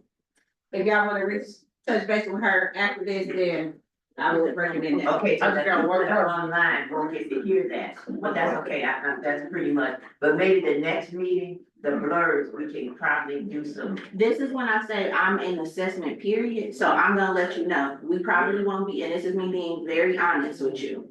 We probably won't be able to do that next meeting, cause again, I'm still like weaving through stuff. Oh, take your And time. so like, it will be a process, but I can understand how you wanna know how everything operates, so that's fine. I'm not really interested in all of that, to tell you the truth, because I know we work well with your Rooster and your team that you have here. They have been a great asset, and I pray that we continue to work together, because we're in an area now, if we don't work together. So here's one of the things I will say, like, we're not in a space where I'm saying we're not gonna work with Amani residents or Amani United. That's not where we are at all, but again, it's clarifying what our role is to the community. And so actually, I met with the Amani United Board within the last week because we need to develop like a memorandum of understanding, which outlines what our responsibility is to Amani United, what Amani United is responsible for. And then we're gonna bring in a third party to actually help us put it together, because I think it needs to be a neutral party. Okay. And that makes sense. Alright, But that's gonna take some time. Right. I just wanna say, so when you start bringing up like the food, you know, all this budget and stuff, when it comes to Amani United, what rep, is there a rep that's in place to share that information with us, like, hey, this is our budget, this is what we could do it for? So here is the thing, and this goes back to some stuff has happened prior to me getting here, right? So to me, there is a budget that's outlined for Amani United every year that's been in the budget. To me, that I know that the president is aware of that, and I believe that is their responsibility, or the board, the Amani United Board, really to do that. That's the trickle down of information. I will say my goal is to be very honest in our conversation, so like. You know what I'm saying, who is that person? Well, that would be Elizabeth. Oh, Elizabeth, Currently. okay. Just, I just wanna make And sure. then here's the thing, a lot of this stuff is documentation. You know, like everything does have to be documented. So just asking for it, like, so Elizabeth can just come up to you and say, hey, what is the budget for? I can tell her what the budget is, there's things depending on price, we gotta get estimates for it, cause we gotta be able to track it. The thing of it is all dollars are flowing through Dominican Center, right? So we have to operate as a financial institution at the same time. So when dollars come in, we have to make sure it's tracked and it's documented, because if we get audited, they're gonna ask us for all of that information.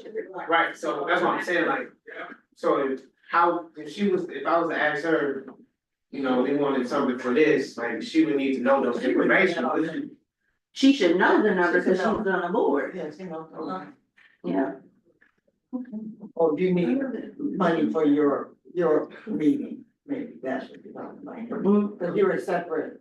I'm talking about every year, you know, there's the budget and all that. I'm just trying to see, you know. Yes, As a- no. you know, Well, keep it track. there was a budget for mine every year. Right. But then I was told there wasn't a budget. But then I was told they didn't overspend market. But that's what I'm saying, how can we look at that? Listen, we try, because Christina makes all our purchases, so therefore Christina has receipts for the purchases that we've made, Yeah, so there we go, so how. which is actually under us, but. So how do we sit down and, is it just her who can just review that information? Well, because she's on the board. To be honest with you, I would say those conversations are for your board to have. Cause at the end of the day, to me, and again, I do not know what has been done prior to me. Right. But in coming in, like, I don't think it's our responsibility to tell you how to spend the dollars. Now, am I gonna actually so I can keep track of it? 112%, cause I don't play with the government, you know, like, so. There's that piece, it's just us keeping track of it, but I do not believe it's my responsibility to be like, okay, well, y'all got this budget this year and you Where the can't money spend it on coming this and you can't spend it on that. So, through their Northwestern Mutual Funding, Dominican Center, from what was told to me, Dominican Center gifted us a budget every year. So So it's the not Dominican Center gives guaranteed, Amani United right, the budget, but it's not guaranteed. right. Well, so far it's been guaranteed because it's So something far, else that's until happened they every year. decide to And we say can it's not. see that it's been guaranteed every year. Exactly. This is when I go back to, this is the importance of the MOU. Because that is something that should be in the MOU, it is documented, that way everybody is aware. When you are all having your meetings, that could be like, okay, well, we decided, let's say we got 6,000 a year, what you have, 4 committees? Yeah. You could break it up into 4 committees and be like, okay, here's how much money we have in our committees to spend each year, right? When you decide how you gonna spend your dollars, perfectly fine, as long as we can track the money and how it's being. But the biggest part for me is like, she's a smart, intelligent woman, so for her to sit here and say that somebody said that there was no budget. See, here's the thing, it's not somebody. That's what I'm saying, that's why I'm bringing all this up. Let me explain this. When Marisha left, of course, there was an audit done and whatnot. So they're finding things that they didn't see before and maneuvering things where they feel like they should be, shouldn't be, whatnot. The board did not see a budget for Amani United, is what my understanding is. They did not see a budget for Amani United. So I was told we didn't have a budget. But then I was told that we do have a budget, but we overspent the budget. Which I did tell, like, that's impossible, cause we only make certain purchases, we don't write checks. Bottom line, I have receipts for everything Amani United has bought. We know what we bought, Christina has receipts. So who checks that? So that would be the board finance committee, For Dominican. right. So now that goes back to you guys, that's what I'm saying, I'm trying to figure that part out, like, if she said we did understand. Nope, I'm gonna stop you before you go. Okay, I'm ready. Cause like I said, I'm in my 4th week, Yeah. some things I can't answer for you. Right. Oh, no, not you, no, I'm Goes back, what I'm it goes saying back is- to the board. what I'm saying is, if she's saying, yeah, like you said, everything And you can answer, and here's but the somebody thing, needs to. here's the thing I will say. Guys need to get themselves together. And here's the thing that I will say, I don't believe that all of this is dependent on the board. I feel like everybody kind of has a piece in this, because if things weren't tracked how they were supposed to be, or if they weren't made aware of things and then they come in and they finding stuff, you know, like, to be honest with you, I can say I feel like in now being in this role, that would be on me. Now, prior, not me, right? But I'm just saying, like, the person who was in the role before me, like, if they weren't making sure that things were clear, then, We need a meeting. you know. Can I just say one thing? I'm the banker. You come to me and your paperwork not in order, you're not getting a dime. So it's not gonna be no misunderstanding that you overspent. and I money don't not think where that it's there was a supposed to be. process in place of tracking it. Like, I Right. think there was a budget, but I don't think there was a process in place to track it. Yeah, we need a meeting. That's like going to like But NPS. I do believe y'all need a meeting. I think the meeting should be outside of this meeting. Of And course, again, of course. Because it's gonna keep on It's just, going back since and you forth. became the executive director. No, I you get start it. That's dealing with- why I'm just like, there's some answers I just can't give you, unfortunately, I'm sorry. Again, and we even through stuff, so I'm trying to figure it out. I'll partner with you. And once you figure it out, it'll be a better situation. It will. The only thing that I'm gonna add as well, just a suggestion for Amani United, like everybody was saying, documentation. It should be on Amani and also have a spreadsheet on this date, this was purchased, this is how much we got, and this is how much we should have left. So it should go on both ends. So here's the So thing, when we have we, everything except for how much we have left, because I keep asking for that and I was told nothing. Let me And that's why- let me just stop. we can't go back. Here would be one of my things that I would suggest It's is, not that. in us moving forward, what I would suggest is, and you can do whatever you want to do with this, but once we have set what the budget is going to be for this coming fiscal year, I would say every meeting, start reviewing with everybody, like where you're at with the finances, so that way everybody is aware of it. Let's go back. And that works, and here's what I'll say, I think that works well, because you can be like, Brittany, can you check to see, like, how much we have left, so then that way I can provide you with that update that you'll also be able to offer, so then you have your list and your numbers, and then what I can. Wait a minute, let me check. Y'all need to remember, I was here for 2 years, well, for 3. So what about By 3 years? myself. Yes. So let's get, we gotta go back 3 years. Another thing, And I listen, got everything. I'm not going back, we gonna move forward. another thing, I have something to say, and I was a board member as well, but another thing, everything is transparent. You can go online and look and see where, who and who's spending the money and how much is left. Cause a lot of things people don't understand. It's like, oh, they over there holding their money. No, you can't spend every dime because you will have nothing. And You know, you have to And they don't sensible. show you the dime that you can't spend, cause that ain't the business. But the Bible, That's the no, truth, though. but I understand what you're saying, Brenda, but everything is online. You can look at all that. I know what you're saying. Let me just say. They have audits and they have to find out where that money is. And that's serious. That's common sense, and we know that. Right, but everything is online. They people Okay. ask, no, okay. So I appreciate y'all Yeah, giving me the thank time, you. I appreciate Everything is your online. questions, It's I'm online. gonna wrap it up, cause I know we got some stuff going on. Right, I'll name my suggestions, like I said. right. We will be working with the Amani United Board on the MOU. Hopefully we can get that up and going by July. No promises, but I'll keep you updated as it But the only happens. thing we wanted the board to realize, is that you're dealing with intelligent people.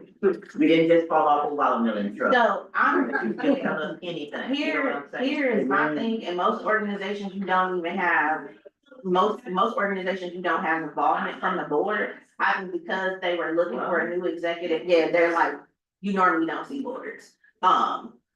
But because we had a transition in leadership here, I think that tied a lot into why there started to be such a heavy presence from the board. My hopes is that once I really start to get that understanding, is that we go back to like, we don't need a heavy presence from the board, because that's a little abnormal. And then most of the organizations that I belong in, the board brought business in. The board was about people that were in the community, So bringing things in. I can't talk, I'm not gonna touch that, I'm not gonna touch that, mainly because, again, fourth week in, haven't even had my first board meeting yet, like, I don't feel like I'm in a space to make comments on that, so unfortunately. We'll talk to you in 6 months from now. You know, I might have a little more, I ain't gonna have everything ironed out, but I might have a little more for you, that's for sure. Right. Thank y'all. Well, thank y'all.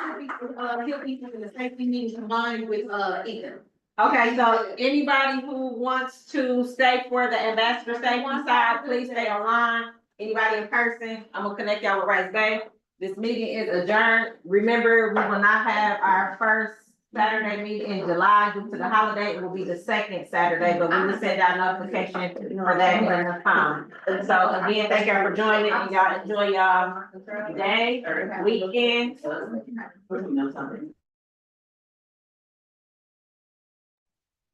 What they at? We got Miss Simpson, Miss Bell, and somebody else. Hey, y'all hear me? If y'all can hear me, somebody say, type something in, thing so I can, know y'all hear me.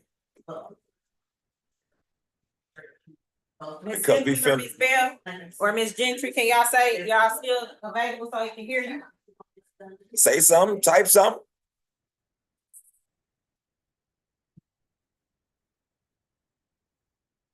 At least y'all can see me. Well, yeah. Is it on? We're right back. Hey, we good. Because again, I'm finna have to teach him how to not make mistakes. He didn't even, That mistake costed me 20. I know, cause the backyard was done good, the front yard and the side, it was like. So Miss Simpson or Miss Bell or Miss Gentry, can you, See, but fair exchange. can you hear? Again, I gotta teach him some things, because again, he finna have to go cut. The young man who I just talked to him, said I'm gonna cut that. And this is gonna be, I'm like, man, see that, you could have got 40, but he gonna 20 people to the bad job. So you gonna learn how to do what you gotta do. You don't go. Okay, I'm not sure why this camera not coming on. But I came back and kind of trimmed you up a little bit. Don't worry, but I thought I came back and trimmed that up for you. We're gonna have it in there with, They need to close the gas station out. Oh, that's. we're gonna have it in there, we're gonna have I hear, but I can't see. Okay, Miss Simpson, I'm glad you can hear me. Thank you. I don't know what's going on with this camera. Maybe she have to disconnect this aisle, but she said she's on there. She can hear the chat is up, so. Okay, well, okay. All right, you can't see me, but you can hear me. Good. Any questions, write it in the chat, but we finna have, because there's some meetings that's overlapped, so we're gonna have a meeting with us and also Clean Wisconsin, because they wanna bring some barrels or some other different stuff to the neighborhood. If the resident rain barrels and some, I think garden, some type of garden and all this other stuff. So again, I'm finna take us to this meeting. We've been had 2 meetings at once, so y'all bear with me. If anybody ready for the ambassador meeting, we back here. How you doing, bro? What's going on, man?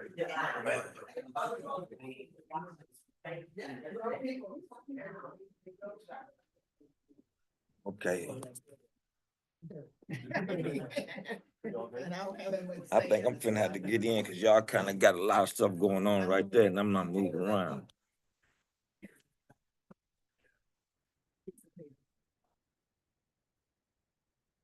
Can I share some space with y'all right fast? We're gonna try to see how we can see how we gonna split this meeting up like 30-30, 20-20. Okay,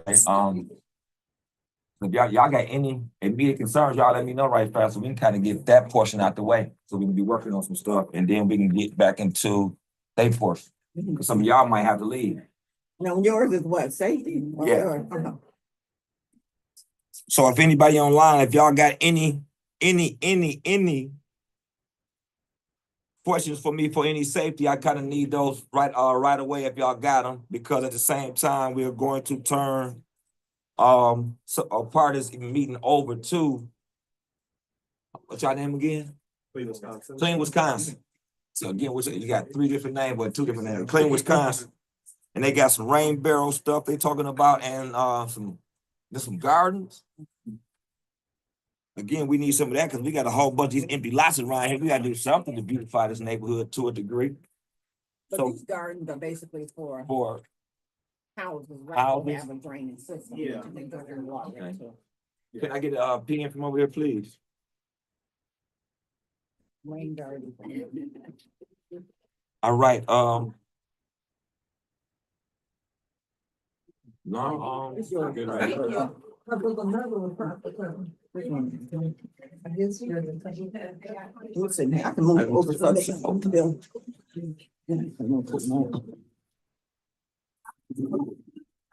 And actually, that's a question I've been asked. Did I schedule this or overlap this meeting? I think it might be a little bit of an overlap. But Yeah, but who scheduled it? How? I think there was maybe a miscommunication on my. Don't worry about it. Okay, but I'm just making sure, so we're gonna work it out, because again, I guess how they said, when the, hey, what's that thing that fall on your head? When axe fall. I just wanna make sure my head is out there, that's all. I ain't scared, because I know it'll grow back, it'll grow back, grow back, grow back. Yeah, like like Men in Black, it just come back. So, resident, y'all got any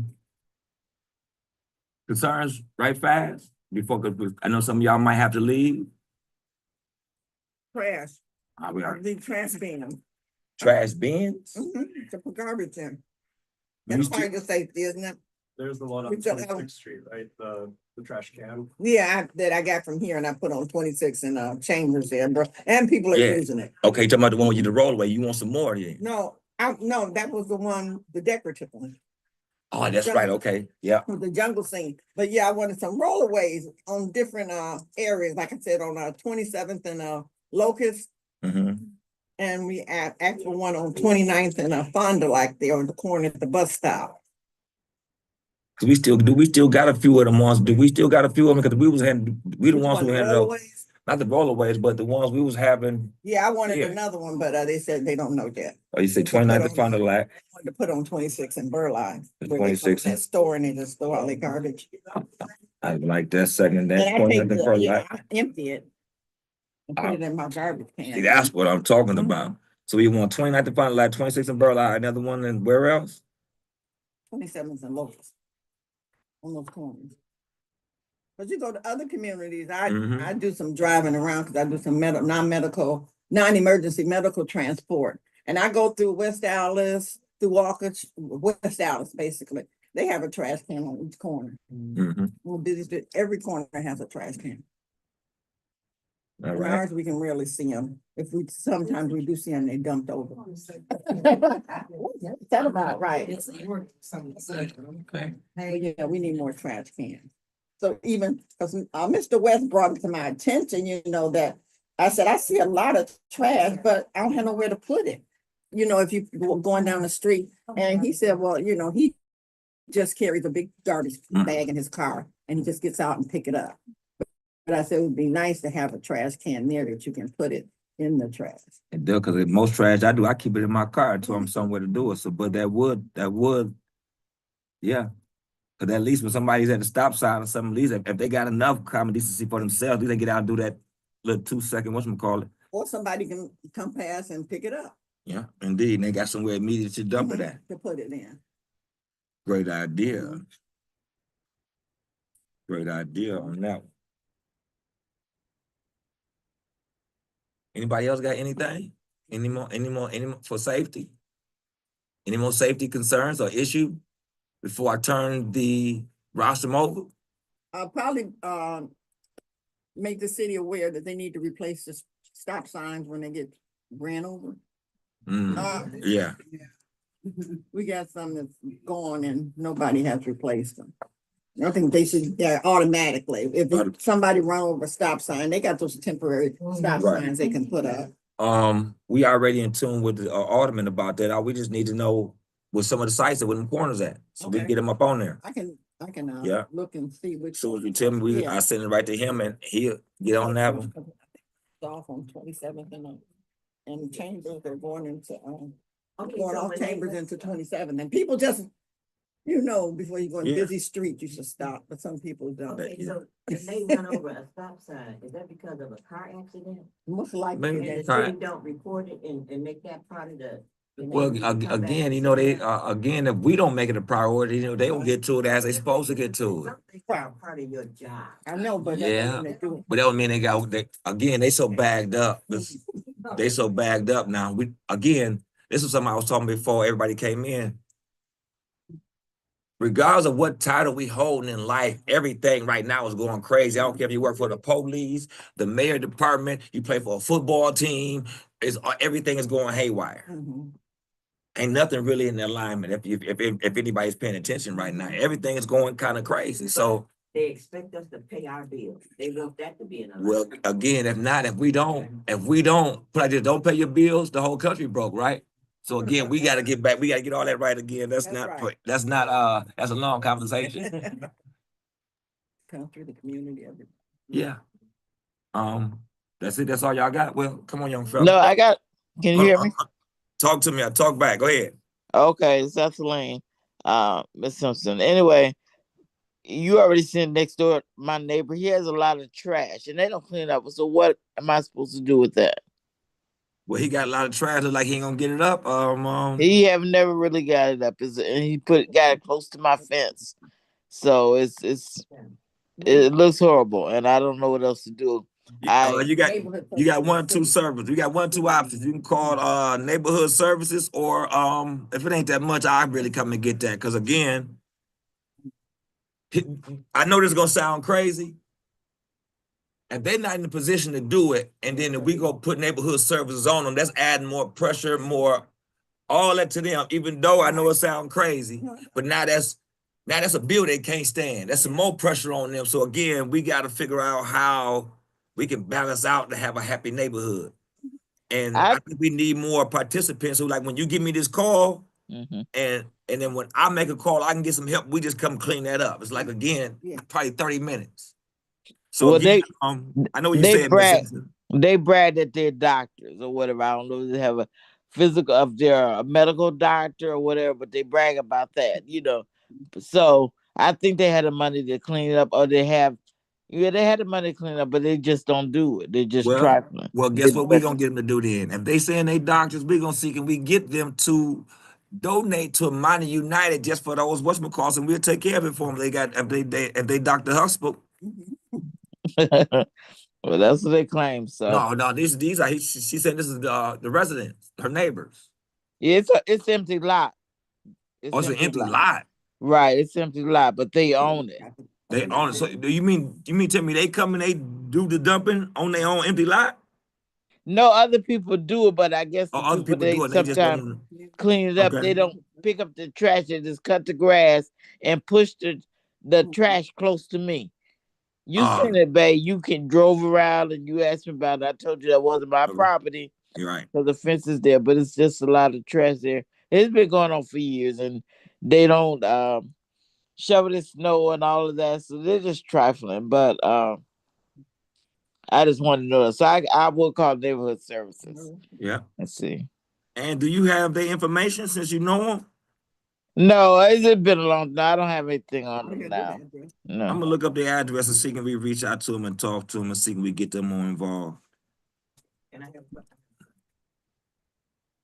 Number one, they own. And this is personal. My fence is leaning over because the guy that I had to put in there, he didn't dig deep enough into the ground.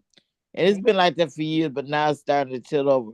Do you know somebody that can help me put my fence back up so it's not just leaning over? I'll be able to talk to you, Miss Simpson. Okay, sounds good. Okay, sounds good. So neighborhood services don't go around and look without us calling. No. Or they just sit in the office. No, well, they have. That other stuff they doing. But they don't report stuff. Thank you. No problem, Miss Simpson. They don't see everything. What do they see? That's what I wanna know. Well, when they on the job, ain't no telling. But now can we turn it over to y'all? It's on y'all. Y'all ready? Yeah. Can you call or text me to let me know when you're coming? Yes, ma'am. Oh, thank you. Bye. Thank you. Oh, one more question about trash. You're talking about all these companies, you know, like along the boulevard, underneath the, coming down Locust, coming down Concordia, coming down Townsend. Mhm. Why they're not, they don't have to clean up the properties there, you know, along the sidewalks and everything would be filthy, or even people be dumping. But why aren't those companies responsible for cleaning up their area? Like if it's trash in front of my house, Mhm. I have to clean it up.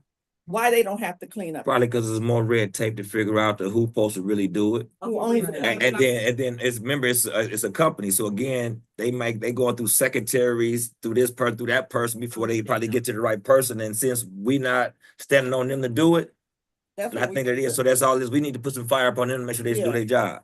A lot of the trash is because of business. I worked at a company Business. and we had maintenance people. Mhm. They were responsible for inside that building and on the ground, Right. Correct. around that building. Mhm. So if it's a gas station or whatever, they know that they have to keep Yeah, that they know. sidewalk all the way to that curb clean, Yeah. Mhm. period. Well, if they don't, we just get on. And we as a Amani United should go pay them a visit. Mhm. Do they wanna hire one of our young people to pick up paper? The court cup. Or do we wanna make them, they're not agreeable to us, when they license come up again, we'll be right there to put in a good word for them. Mhm. Yes, ma'am. You just came up with a solution. Yeah. Okay. Something like that. If y'all don't jump in, it's like double dutch. They gonna be how they say it, egg beater all night. I don't know if y'all know anything about that one, but go ahead. Some of our conversation, I feel like is a little bit relevant to that as well. So, yeah, you're welcome to chime in with any thoughts. But thanks again for sharing the time with us, and we'll go ahead and get started. So, today we're here talking about our stormwater modeling project. We'll get into that in a little bit more detail, but now I'll talk about, the impacts of stormwater and how we can manage it. Next slide, please. Yeah, we're a little distracted, but that happens. So thanks again for bearing with us. So what is stormwater runoff? Stormwater is rain or melted snow that flows over a land surface. We get a lot of rain every year in southeast Wisconsin, a couple of feet worth of rain and snow actually. And so there's quite a few impacts of stormwater management. And we'll get into that in a little more detail here. Next slide, please. Oh, yeah. A little bit disjointed. So I'm Ethan Taxman. I'm the Green Infrastructure Manager of Clean Wisconsin. The Dominican Center and devoted residents have been our partner for a number of years now. We had an opportunity to install the 4 trees in the lot here and the rain garden that's also in the green space a little closer to Locust Street, and the rain barrel around the corner right outside of the door from the kitchen. And Teresa and the rest of the team have been really helpful with connecting us with residents and made a lot of nice relationships over the years. And our office is based out of Madison, and we have some of our staff from Madison here with us today. But the Milwaukee office is over on 27th, just north of Capitol in the Century City Tower building. And that's where I met Ethan many years ago. Many years ago, okay. You know, a good while ago, you know, where we would have the meetings over there. Yeah. And I had a rain barrel at the home that I sold. Okay, cool. Well, thanks for being with us again today. And it's a good program. How long can you keep a rain barrel? Because I've had mine for years and I think I need a replacement. Okay, yeah, I think the components kind of wear down after a while. Yeah. It's just rubber and plastic. Right. If you want a replacement, did you sign up or sign in? On that sheet, yes, I did. Okay. If you could just mark down that you're interested in the rain barrel, that would be really helpful. Okay, I'll get it. I need to put down another rain barrel so they know you had one. I still have it, it's up. And It's it's never been working. tampered with. Does it still work? Or is it like not accepting the water from the downspout? I don't think it's acceptable. Okay. There could be a couple of things, like the downspout might be clogged, or maybe the components are rusted, but I think it might be because the rain, it fills up, so you have to pour it out. And it's still connected to my. The water hole clogged. we'll have to take a look. Okay. It's not that thing, it's not that adjustable. I have one, but it's not. That's what mine do, I have to change the water hose. You gotta buy it. There might be a way to seal it with some like silicone sealant. They got one in it right now, but I can see if we If can. it's leaking, okay. Oh, okay. That might be something that we could potentially help with. But you have a ball around there.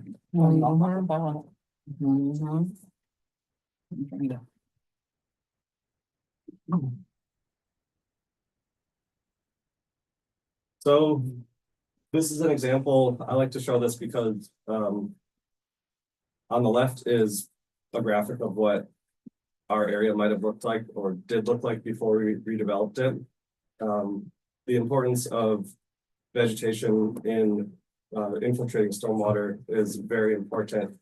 On the right is a more densely urbanized environment. That's where we live. And if you consider the amount of stormwater that when it rains, what it used to do historically, it would soak into the ground or get evaporated when the trees breathe.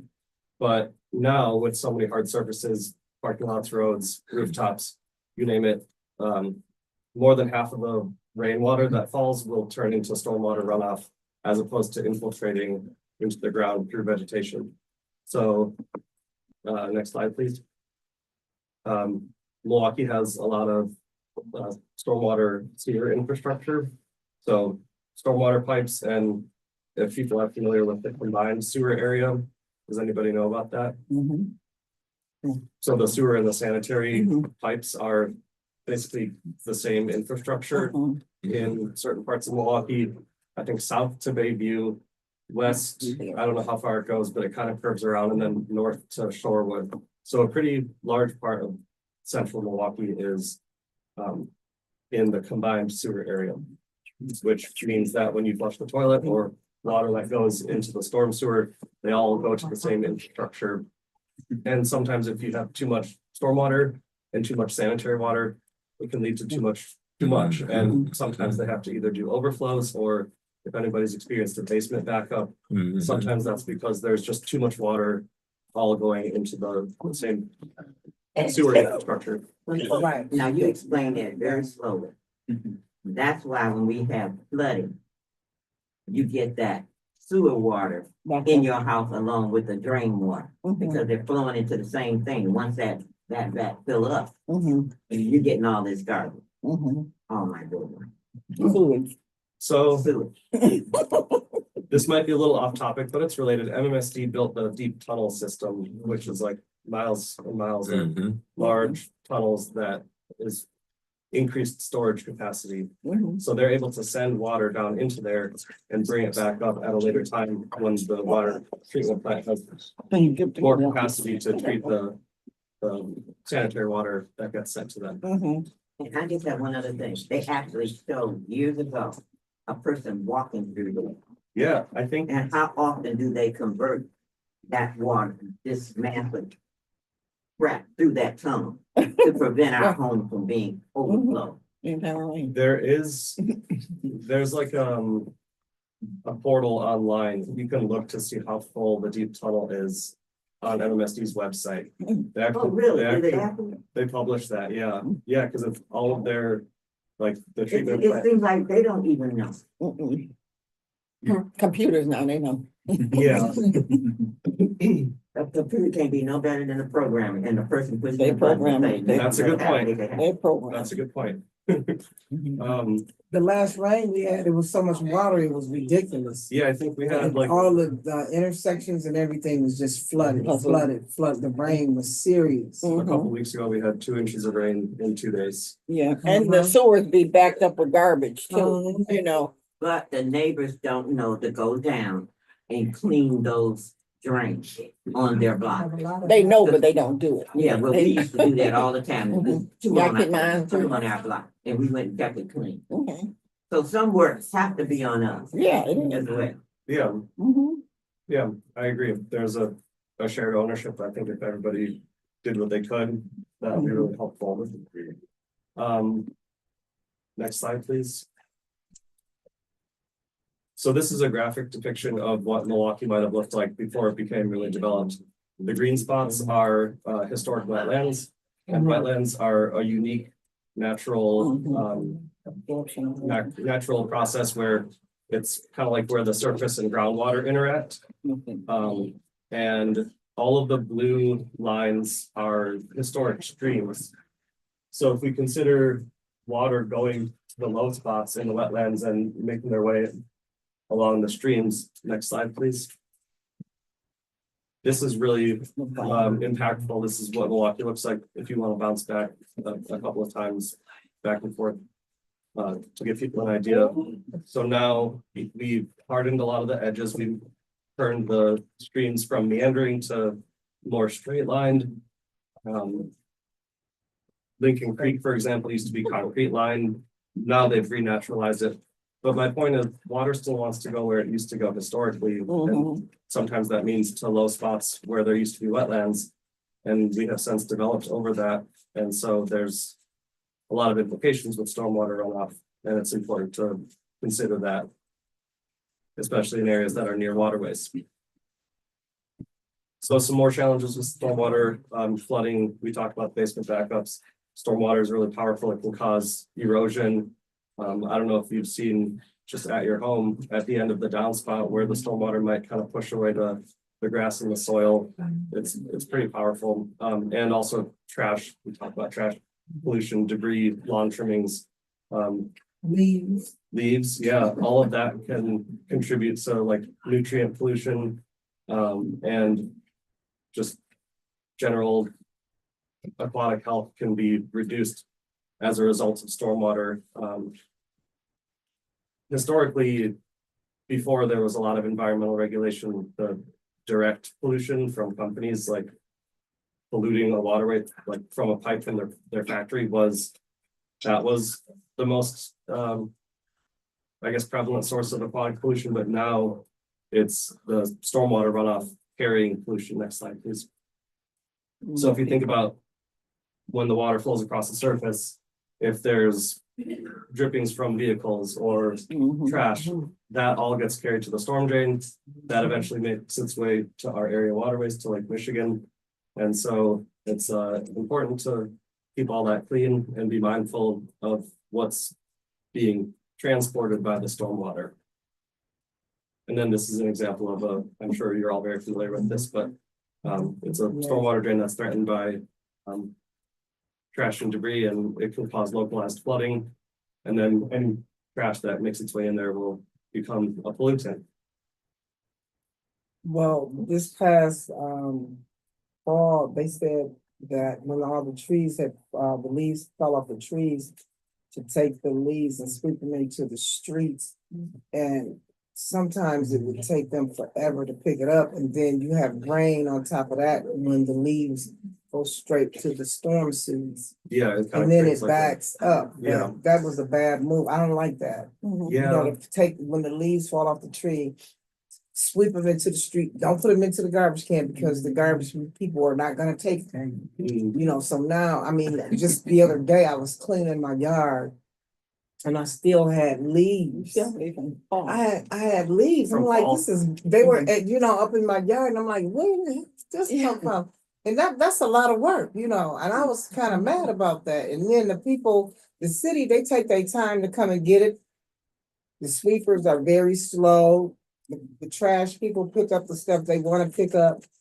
And, you know, leaves are just still floating around, still. My solution to that is our compost. So you can compost green leaves, brown leaves, and I mean your compost will get big, but in a couple of years it'll be down to the ground, and it's great soil to have compost soil. You could also use the leaves as mulch. Have a mesh or some planting garden. You could break the leaves into the garden and kind of let it decompose, put mulch over it, and turn it into another layer of mulch. Yeah, and in the winter when your plants die down, you can put those leaves over it to cover the roots, and they'll come back quicker in the spring. Yeah, I don't have any plants. well, we could change that if you want a garden. Yeah, then you can have them come and make your garden. I bought this thing that from Home Depot And it sits on the railing and then you put the dirt in it and then you put the plants on top of that to keep it real simple. Yeah. And then once it gets real cold, then I just throw them all out and start over, you know. Just like annual plants. Yeah, I just throw them out. But they can be perennials if you leave them alone. The Man, seed, that's a lot of work when you got a big yard. on the seeds, replant themselves in the spring. So, when you need help, you need help. I guess my one comment for that would be, somebody brought up, like, what do the city services do? And I know there's too few staff to drive all over Milwaukee and look at stuff to be reported. I don't know if they ever used to do that, but I learned that the more you call and the more complaints they get, they have to pay more attention to that. Yeah. There's more notification on an isolated issue. So if you. Dumping is a problem. If you call them We all leave all the times and time say, for hey, that. the leaves are backing up the storm drain, that you need help, more frequency of calls. Yeah. Hopefully they'll pay more attention to. I live next to 2 vacant lots and then one side of the vacant lot does not belong to me and it's trees. And I've called them numerous times, please come and cut these trees down, because it's a safety thing too. And I called forestry and they have yet to come. But now I'm just gonna call my alderman and have him address the issue because since the rain has come, everything is so humongous now. It's terrible. And then those trees, they get in the way of the telephone lines and the lines outside, and that causes a problem. That's what you brought up, the telephone. You can call We Energy and We Energy will work on it quicker than the forestry department. Cause if it's in the lines or in the electrical wire, they'll come back and they'll come and assess it and cut it back. If it threatens their infrastructure. Right, they'll come and cut it back. Forestry takes 5 years and they don't wait until it falls down. Forestry takes forever. Yeah, and they're really low. They've been low for the last 5 years or better. Right, since the COVID. Since COVID, they've been delayed. And the alderman can't help you either. He told me, I have complained about this tree for about 7 years now. And they told me I was on the cutting schedule for COVID, right, but COVID hit and it threw the schedule all off. So this tree, part of it had been dead and it finally, and I talked to the alderman, he said, well, we have insurance for that. So when it do fall, then the insurance will take care of it. And it did fall. Oh, okay, wow. I was just blessed it didn't hit the house and tore off my fence. But so then the forestry came out because it was blocking the street and the sidewalk and cleared it. But then I have to go through their insurance to get the fence, which I had to do it myself and get reimbursed. But yeah, It sounds like they could have prevented that. yeah, I know. It's been 5 years and I told them it's dead. You could see it, but you have to be on the schedule. I feel like that's a common theme. It's on their schedule. Reacting to something that happened instead of doing something. That's what proactive. Yeah. But that's what they do. That's what they do. And be leery with Me Energy because they didn't come and cut mine. They Okay. did not, and it was affecting going into the power lines. I had two. Oh, wow. They cut one. But what happened was, Me Energies didn't come, the city came out. They did their circle of, it was a dead tree. And they ended up hiring someone to come and cut it. So $2,100 later, they cut down one tree. Now this other tree has grown and is growing out. Oh. So I'm just gonna find somebody to cut it. But I'm not gonna wait for them to be energies or whatever come up before it actually gets the wind and damages those wires. Because wires goes to my house, goes to the neighbor's house and whoever else in the back. So, Okay, so talking about green infrastructure, it's a set of stormwater practices that's meant to manage stormwater by either infiltrating into the ground or storing it and allowing you to reuse the water at a later time. It's supposed to mimic natural processes. So a lot of green infrastructure is vegetated, like rain gardens or green roofs. But it doesn't have to be green in color, rain barrels, permeable pavement, things like that are just designed to slow the water down. We're not trying to make the water go away, but just slow the amount so that it doesn't have as many impacts. And obviously we can be a part of the solution. A couple of us here already use green infrastructure. I think it's really enjoyable. It's a great way to bring the community together and it's impactful in a lot of different ways. So some of the benefits are reducing the amount of stormwater runoff that could lead to flooding or pollution. It could be utilities, so instead of paying for water to turn on the hose, you can use the water that fell from the sky for free. I know water is not extremely expensive, but it does add up if you use hundreds of thousands of gallons. I mean, and it's like a fraction of a cent per gallon, but it will add up. And you can also enhance area water quality. We saw the pollution that goes into our area waterways. If you use green infrastructure to absorb that, like bioswales in the street, in the ditch or in the medians, the water that hits the road goes into that instead of running off. And there's also potential air quality benefits. I'm interested in this. Trees and plants breathe in carbon dioxide and then they breathe out oxygen. So there's potential air quality benefits too. And some of the stuff that you can't really quantify, like how does somebody feel interacting with a garden, or how do you feel making friends at events, things like that. It's harder to quantify, but there's a lot of benefits associated with green infrastructure. So I think at this time, I'll pass it off to my colleague, Paul. Do you want us to proceed? Sure. Okay. Hi, morning, everyone. I'm Paul. I'm based out of the Madison office. And so I'm the science program director, and I plug in with green infrastructure team on the stormwater stuff on a project to help build support for green infrastructure. And so what we try to do is try to illustrate what needs to happen and, the challenge of this at the neighborhood level, to see what it takes at neighborhood level to capture the stormwater the city wants to capture. So, yeah, I'll do that. So as probably aware, the city has a goal to capture the first half inch of rainfall that hits all the hard surfaces, all the roofs and parking lots and all the stuff that run off. So they want to be able to capture that in order to, get all those benefits and avoid those problems that Ethan was talking about. And so, that's a pretty abstract kind of concept of, what does it mean to capture the first half inch of rainfall? And so what we try to do with these projects is, and these neighborhoods that Ethan and his team are working in, just try to contextualize that in the neighborhood. So what does that mean? What kind of green infrastructure do we need to be able to reach that goal in our neighborhood? So the first thing is just, what is a half inch of rain? It's hard to conceptualize, but like a half inch of rain is like a really heavy 20-minute downpour. That will give you a half inch of rain. Or like 2 hours of moderate. And like Ethan mentioned, that rain a couple weeks ago, that was 2 inches over a couple days. So it's a quite a bit of rain. And so this is from last year. The precipitation, it's hard to read that stuff, but these are like daily precipitation in Milwaukee. The red line shows a half inch. So last year we had about 20 events where you had at least a half inch of rain. So it's not super frequent, but it does happen. And so we do want to make sure we can get to the capture goals as best we can. And just to give some context, a typical single family home in Milwaukee, they would generate about 400 gallons of runoff from the roof during a half inch of rain. So just to give a sense of how much rain is coming down, how much needs to be captured.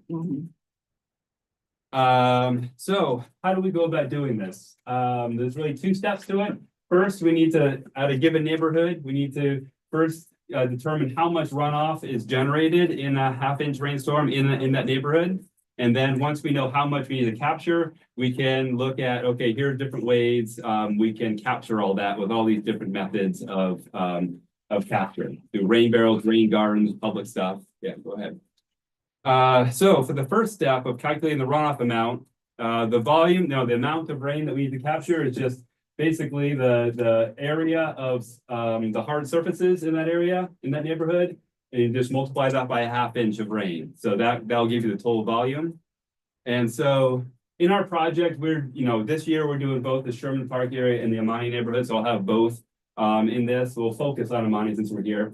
And so from aerial imagery, we can look at how much in the second slide here, second picture on the right here, that's all the purple is all the hard surfaces that we need to be capturing the rainfall off of.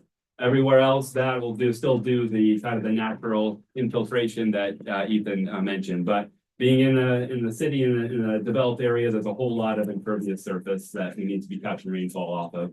So just to give a sense of what that looks like here. So in the Amani neighborhood, in both Sherman Park and Amani, we're looking at about 50, close to 60% of the total area is hard surfaces that we got to capture rainwater off of. And so for a half-inch rainfall in the Amani neighborhood, as we've shown, delineated in here, that's about 4 million gallons of water we got to capture. And that's, put some context, that's about 6 Olympic swimming pools worth of water we need to capture. So a really big challenge, and that's why, Ethan and teams are out there trying to get people. It's great that you all are, have got your rain barrels and stuff, and, we want to get more people doing that. All right. And so Ethan kind of covered this. When you have all this water, you have the flooding, you've got the basic backups, you got sewage issues, you got pollution. So we really want to address this. And so Ethan covered that, so I don't need to get into that. I just want to highlight, like, this area is, one of the more vulnerable areas for flooding in the city. Ethan showed that map of what used to be wetlands. And so, this is one of the lower spots. And so, in kind of this general area, the darker blue is the more vulnerable to flooding, and the lighter colors is less vulnerable. This is work that Groundwork Milwaukee did. So we can see this is a particular, an issue of particular importance in this area that we want to make sure that, we're doing all we can for that. So now we know we need to capture 4 million gallons. How do we go about doing that? And so there's a whole bunch of different options. A couple residential things that residential, folks can do on their own properties. You have rain barrels, those are capture about 50 gallons. Rain gardens, about 7 gallons per square foot. Storm gardens, those are bigger. Those capture, up about 350 gallons. So those are all, options for, a resident to put out on their own homes. Larger buildings, there's cisterns. They can be anywhere from 300 gallons to 1,000 gallons. So you can imagine, if a single family home is generating 400 gallons, imagine a much bigger building, institutional building. So there's cisterns that private businesses or public buildings can install to capture much more than a single rain barrel can. More in the public sphere of things, stuff that the city can do to help this. Parking lane pavers, you may see these around instead of just the your normal cement or asphalt. It has still hard surface that you can drive over, but it allows the rainwater to infiltrate underneath, so it's not just running right off.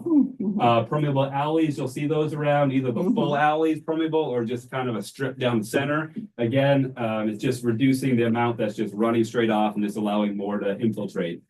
Bioretention bump outs, those serve multiple functions, help slow traffic, and also adds that green space to help capture things. And then in the medians and on the sides, you'll see some bioswales around. Again, Ethan mentioned those, it adds more green space, more plants, and then it captures and slows that rainwater. Then a few other things that we include in kind of our scenario modeling, soil amendments. Where you have a lot of clay in the soil, that's, rainwater is going to run right off of that. And so folks can even on their own property, they can amend the soil and make it more amenable to water, not just running right off. It's pretty good if you have clayey soil. You can build stuff in stormwater trees. They add some shade, and they also they have base at the base. They have areas for capturing. Those about every tree, they have about the stormwater capture about 25 gallons per tree. So I know the city has a initiative to put a lot more of those in. So, so again, serving multiple functions, getting that shade and the stormwater capture. And then green roofs. This is, a better option on, bigger buildings. Instead of having the asphalt shingles, you can have some garden space on top there. So those are all different options. And so right now, we already have some green construction in the Amani neighborhood.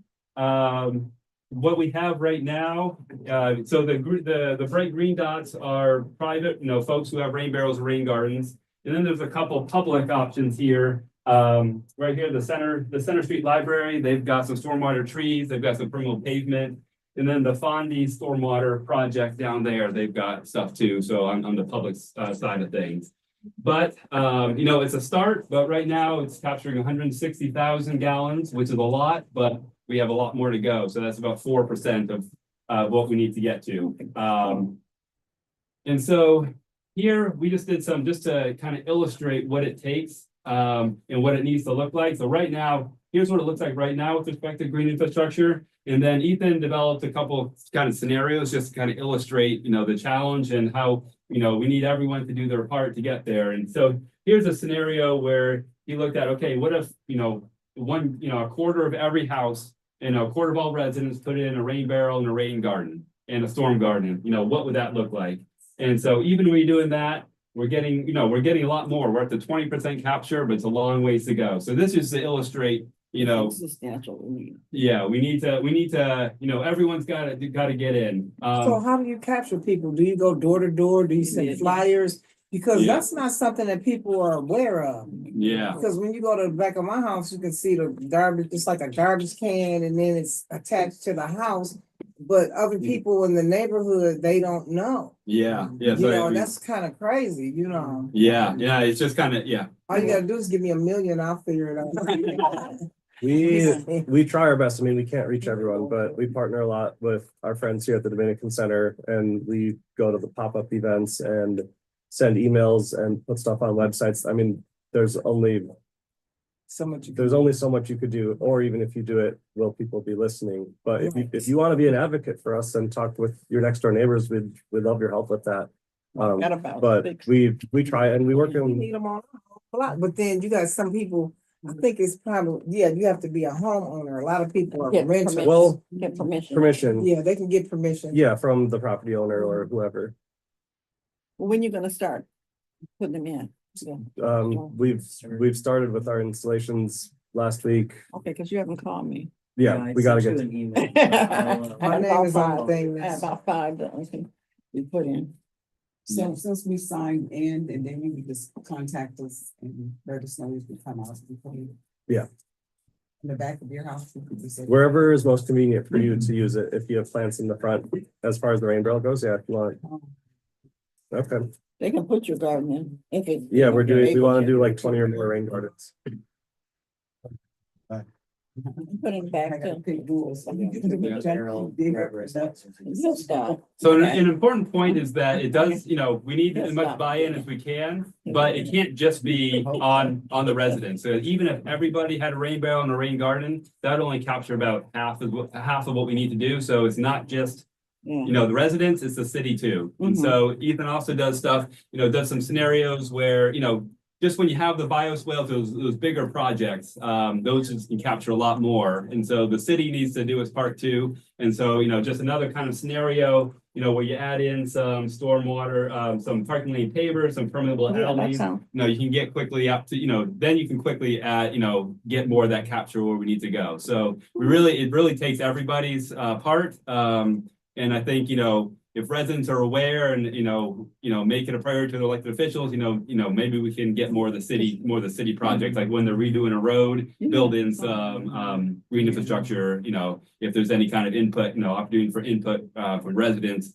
when there's a project in their area, say, hey, can we get more, public green infrastructure in this area too? Yeah, they have Habitat for Humanity. They need to have all of those put by those, in those housing. Yeah. So, Ethan, Those speaking pages. to that, I wanted to say, have you contacted DeAndre Jackson? The alderman, I think you should contact him as far as what he was speaking on, and also I think you should actually, I'm gonna talk to the team, and I feel like you should come to our core meeting for the CDA, for the new bills that are coming. Okay. For all of them to receive, rain barrels and whatnot too. as well. And we're planning on coming to the pop-up event. Is that later this month? On the 16th. Yep. Yeah. We're planning to go to that too. I really wanted to see them put something permanent in 26th Street. I know they had the Where? Oh, traffic, they are. they had the traffic calming stuff, or Oh, like in the temporary roundabouts. Well, they're actually putting a permanent one up there. Okay. They're redoing the entire, well, not the entire, but from 20th to 27th, Locust. What are they redoing? The pavement, everything. Are they gonna put stormwater capture capacity in it. That's why, yeah. Okay. Thank you. Cause I've seen it up on Hopkins, off Hopkins and like 30th Street, that the street had the pavers and I'm like, oh, that's a good idea, you know? But it was only that one block. But I said, oh, we made them do Yeah, that. that's why I said you When try is this?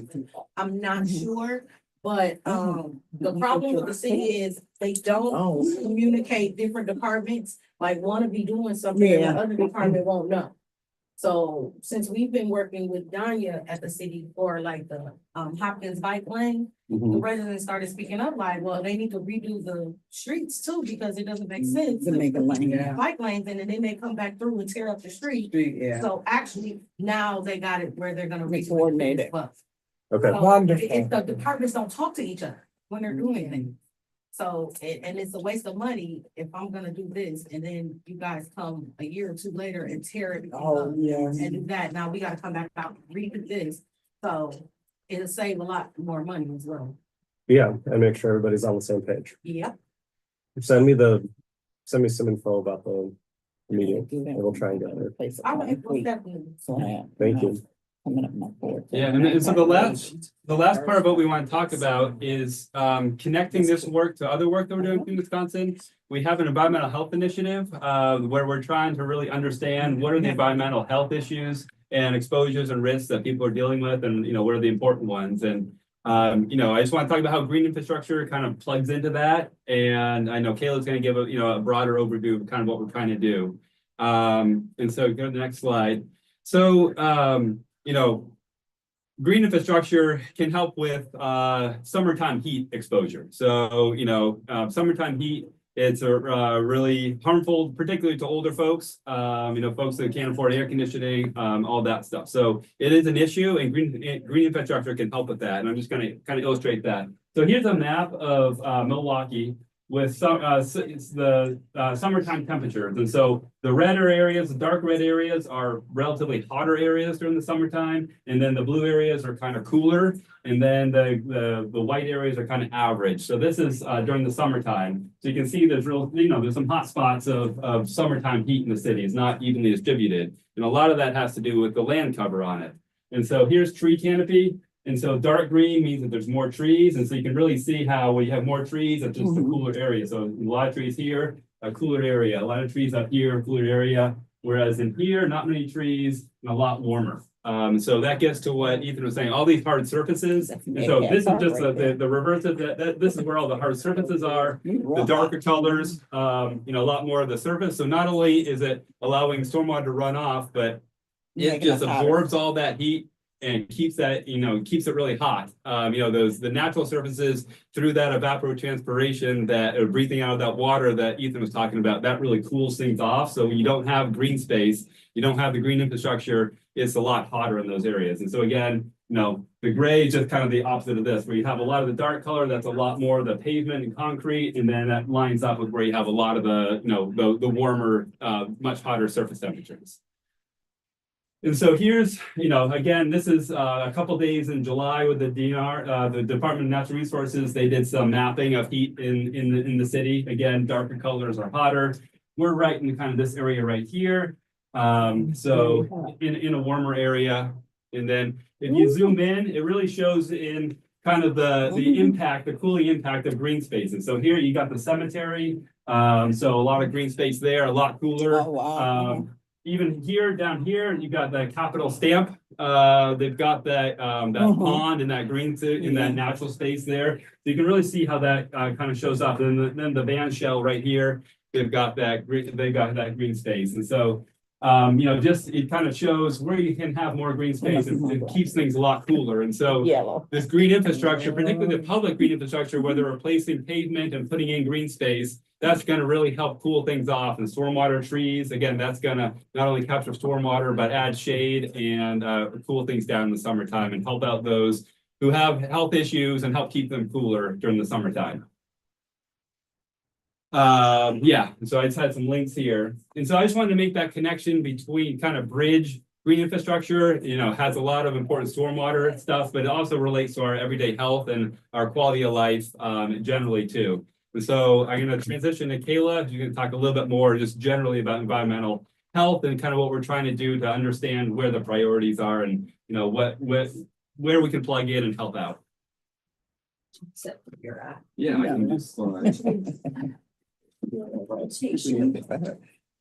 everyone. Hi. My name's Kayla. I'm our population health fellow in Wisconsin. So I'm in the Milwaukee office with Ethan and Nancy and Flo. But I also work with Paul on our science team. So I'm kind of a little bit of both. But yeah, today I'm just going to talk about how the environment around us is impacting our health. And that includes the stormwater management and the heat and tree canopy cover that Paul mentioned. But first, we just wanted to set some grounding. So we know that environmental pollution can impact the air that we breathe, the food that we drink, or the food that we eat, and the water that we drink, right? So in fact, 10% of our health burden, or what impacts our health, comes directly from the environment. You can see, it's kind of hard to see, but down there it says the physical environment, about 10% of our health can be impacted by it. So those can include factors such as air pollution, pollution in drinking water, you know, things like toxic waste sites or proximity to busy roads, the walkability of our neighborhoods, land use, the list can go on, right? And I also wanted to note that climate change is definitely an added layer of these environmental health threats that we're experiencing. It can cause worsening air pollution, can cause that heat stress that Paul was talking about. And it can also increase like vector-borne diseases, as we see in the rain or mosquitoes. So I wanted to kind of go over this phrase, environmental determinants of health, kind of a mouthful and a long phrase, but essentially environmental determinants of health are factors that can impact human health, including things that are physical, chemical, and biological factors. So some of those factors that I mentioned on the previous slide, and then all related behaviors. So when you have multiple environmental health threats at the same time, we experience what's called cumulative impacts. So these are when you're experiencing combined environmental health threats at the same time, and that can impact a community's health and your well-being and your quality of life. And those things can be affected by historic US systems and cultures that are already in place, right?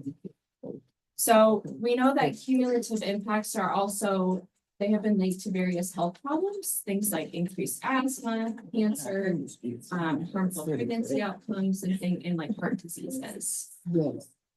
So I just wanted some examples maybe of people experiencing cumulative impacts in your own neighborhood. So let's say you have asthma, which could also be triggered by poor air quality. You could also live maybe near a bus garage or a garbage incinerator or a power plant, and that could lead to you maybe missing work or school. So it's not only impacting your health, but it's impacting your social life and maybe your economic health as well, right? Another example is you're immune compromised and your drinking water maybe hasn't been treated for lead, but then you're also living near polluted facilities. So you're experiencing, you know, harms to your water and your heart. And then lastly, maybe something like a highway or a railroad is cutting off their community from food sources. So you can't get to emergency services or a grocery store, but maybe, and then you're also maybe being exposed to those diesel emissions from that railway itself. So those are just kind of some examples that can get you thinking. This is a really kind of complicated graph, so you don't need to look at the words necessarily, but I wanted to just explain some, you know, environmental factors that Amani is experiencing compared to the city of Milwaukee. So all these dots over here, the dark blue dots are Amani neighborhood, and then the light blue is kind of the city of Milwaukee average. So the things to the right of that are environmental factors where we're seeing maybe higher environmental burden in the Amani neighborhood compared to the city. Or brownfield. And then all the dots on the left are things that Amani are experiencing less environmental burden. So maybe some positive aspects of the environment in the Amani neighborhood itself.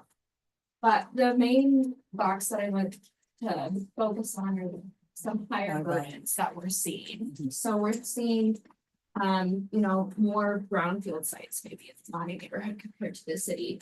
We're thinking about air toxics, which are, you know, those are air toxins that we don't necessarily have air quality standards for, but we know are detrimental to our health.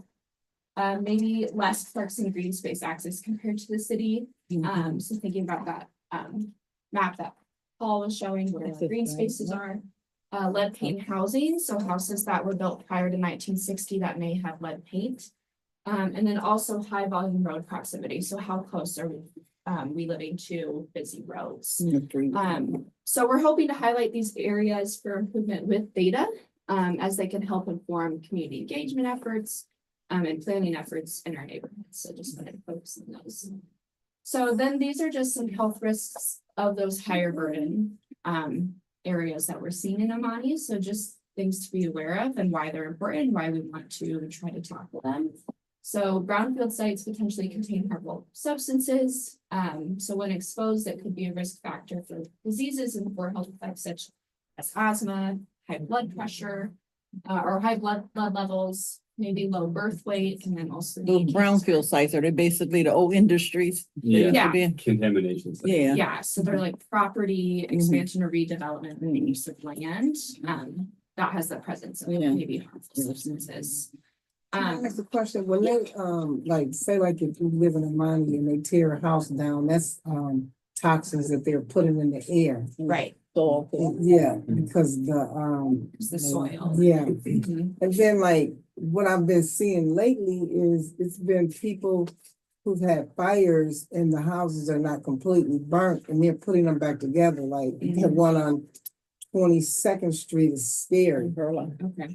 Girl, the house burnt up and they put it back together. I'm like, who's gonna live there? That's crazy. Maybe exposed to some of those. That's terrible. They shouldn't even build it. They should tear it down.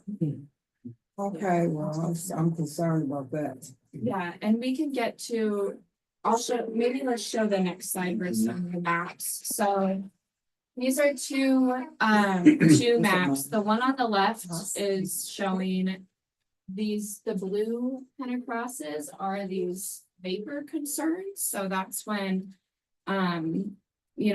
vapor has the potential to migrate to nearby homes. So there's our vapor concerns like around the brownfield sites.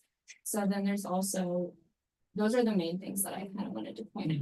So this is the Amani and Sherman Park neighborhood. And then on the right is sites where they're required to maintain a cap on top of the contaminated soil to prevent exposure. So those are those dark gray plus signs. So we wanted to know, I wanted to show this because I wanted you all to know, so maybe if you could report any neglect you're seeing, maybe if they're doing construction and they're not, contaminating the soil properly, just so you can be aware. Especially just because we know that it can be impact to our health. So the next slide actually shows maybe the points that we're seeing for the names. I just gonna highlight with the vapor one, those are like old dry cleaning sites and things where they have, they're called volatile organic compounds, like, made for TCE, it's stuff that's within old dry cleaning stuff and, through either poor management or just through accidental stuff, it's kind of contaminated the soil, but then it can, that gas can migrate to neighboring properties. So I think it's just helpful to, a lot of these are in neighborhoods, those dry cleaners are in neighborhoods. And so they're right next to homes. And so, to have a sense of, if you or somebody, lives near one of these sites, it's worth just making sure that they're doing what they need to be doing on that site. The DNR, they did an audit of these sites that have a lot of these sites, they're required to have vapor mitigation systems. The DNR did an audit a couple of years ago and found that only 40% of those systems were actually operational. So these companies, they're supposed to have it, but there's no real oversight on it. And so they're not working. And so I think it's just, if you're around one of these, just to be aware, maybe do some testing of your own basement too, to make sure it's not getting in your stuff too. So we just wanted to highlight that. And like Kayla said, with the caps, these are particularly contaminated sites, where, the DNR requires a cap on so people can't get in contact with it, or so that incoming rain can't push the contaminants further into the groundwater. And so it's like Kayla was saying, I think it's useful for folks to know, if they see neglect, there's requirements for whoever owns that property to keep that cap in good condition. And so if you're walking by and you're seeing cracks in the concrete, or they're not keeping it up, they're not doing what they need to do, you can contact DNR and let them know, hey, they're not doing what they need to do on this site. That's how they cap it, put concrete. or Yeah, something over it. yeah. Okay. Sometimes it depends on what the site is. Sometimes they can require make sure it's a vegetated surface. So a lot of times it's concrete, just to make sure you don't want that contamination, because when, stormwater comes in and rain comes in, it can pull that down into the waterways and all that. So usually it's a cap. And then, if they're gonna redevelop that site, it's good to know which sites are contaminated. So if they're doing construction on that, be aware, if there's one of these sites that still has contaminated soils, make sure that they're doing what they need to do to make sure they're tamping down that dust, so that dust isn't flying everywhere. So, we just want to highlight these on here, and, so folks know what sites are around them. And, the DNR's got a website, you can look it up, but we just wanted to share that here too. And then this is just a closer up, map of the Amani neighborhood and where those vapor sites are. And then where those caps are, so you can't really see it, we can always set it up to kind of make us put these here, but they're the names of those sites. So lastly, I just wanted to, know kind of what you guys are experiencing in your own, backyard, in your own neighborhood, and we're learning alongside you. So we want to get to know your community strengths or concerns that you're seeing in your neighborhood. When it comes to the environment around you and your environmental health. So Paul and I and Nancy and the Clean Wisconsin team, we are developing essentially what we're calling neighborhood portraits, where we're identifying neighborhood level exposures, environmental exposures throughout the city of Milwaukee. To kind of tell the story of how the environment is impacting communities' health, right, in the city. So we're really starting to look at what environmental factors or health risks should we be looking at. So right now these are the ones that we're looking at, and I just wanted to make sure to see if we're missing anything, if you guys are, something standing out to you that we should be looking at in your neighborhood. So we're looking at days above safe soot levels. So that's like particulate matter that you're breathing in. Also ozone levels that are in the air, average NO2 levels. Again, that's more air quality stuff. Traffic volume in the neighborhood. So being exposed to, busy roads. And then also those hazardous air pollution sites that we kind of already touched on today. We're also, again, we're going to be looking at more stormwater stuff that Paul and Ethan have talked about. So looking at that heat intensity, the tree cover in our neighborhoods, parks and green spaces, and those hard surfaces. And they have a lot of construction everywhere. Construction. Study, and then it's So like noise levels too. noise level. Noise pollution. The emissions, all of that, cars, just, it's everywhere, it's terrible. Yeah, for sure, It's dust. it's everywhere, it's everywhere. Yeah. And when they finish, they're not gonna clean it up, they're just gonna leave and go back to their beautiful space. Yeah. And leave us stuck with the group. As usual. Yeah. So are most of the air quality issues from vehicle traffic? And I know you mentioned the positive or possible, the vapor stuff from brownfields, but most of the air quality is from, what would you say? Our vehicle traffic has slowed down since they do the bump outs and Bump outs is bad. and the circle. People ignore those streets. They go around on Locust. Yeah. They put that permanent? Did they put the permanent? They going to, but like between Sherman. So particulate matter, soot. I guess I was wondering where this stuff comes from, like how it's generated.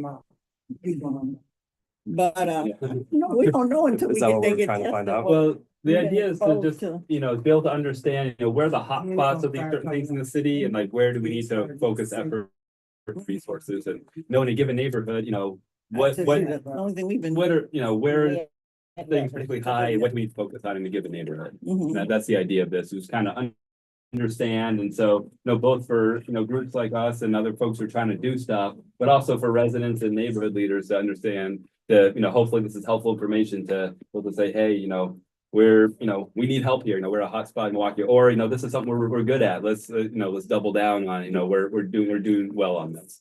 Do you ever do any raised beds at all for vegetables or for gardening versus putting it, for gardening, for vegetables, so flowers don't matter if they've been contaminated soil, but the vegetables being in contaminated soil.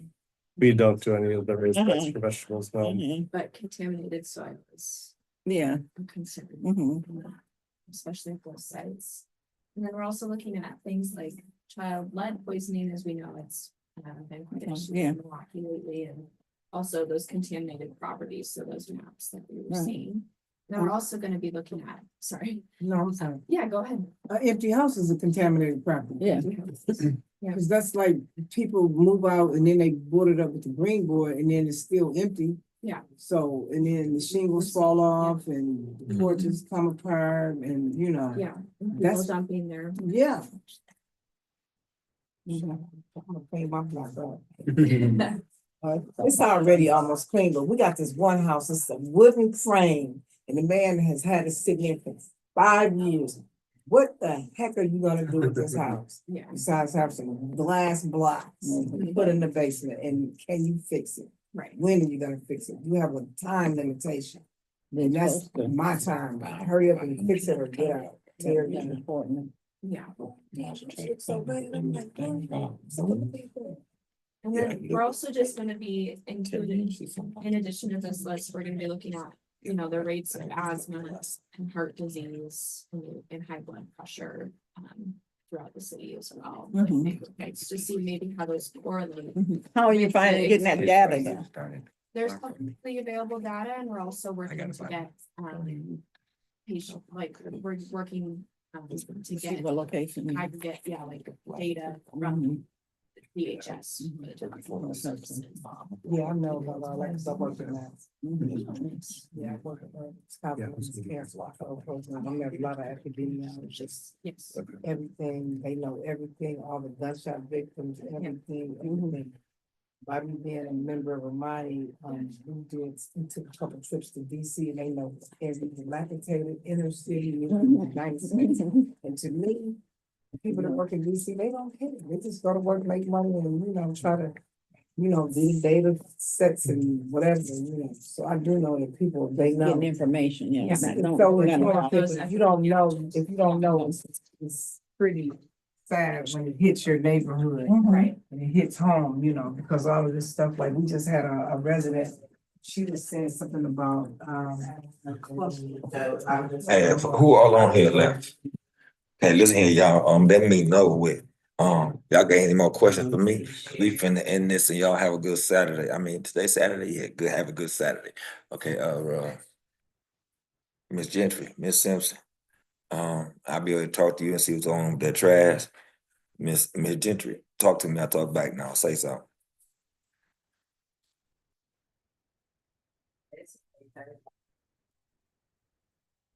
I hope they didn't bore y'all to death back there, talking about that water and stuff. No, it was interesting. Okay. I couldn't see anything, the slides, but I enjoyed the information. Because while they were doing that, I was up here talking to the new executive director. We trying to just, get it in while we can. And hey, we got an uphill fight, but I practice every day, so be all right. Miss Simpson, okay, you got some trash issues, and we're gonna get the information about them. She's talking about the one behind her house. Yeah, talking about on that little lot. Yeah. Yeah, they don't treat her right, and Speaking of trash, they don't set this down across the. yeah, and yeah, we gonna And my fence, and you and go look your at my fence, fence. yeah, and your fence, come check your fence out. Yeah. Okay.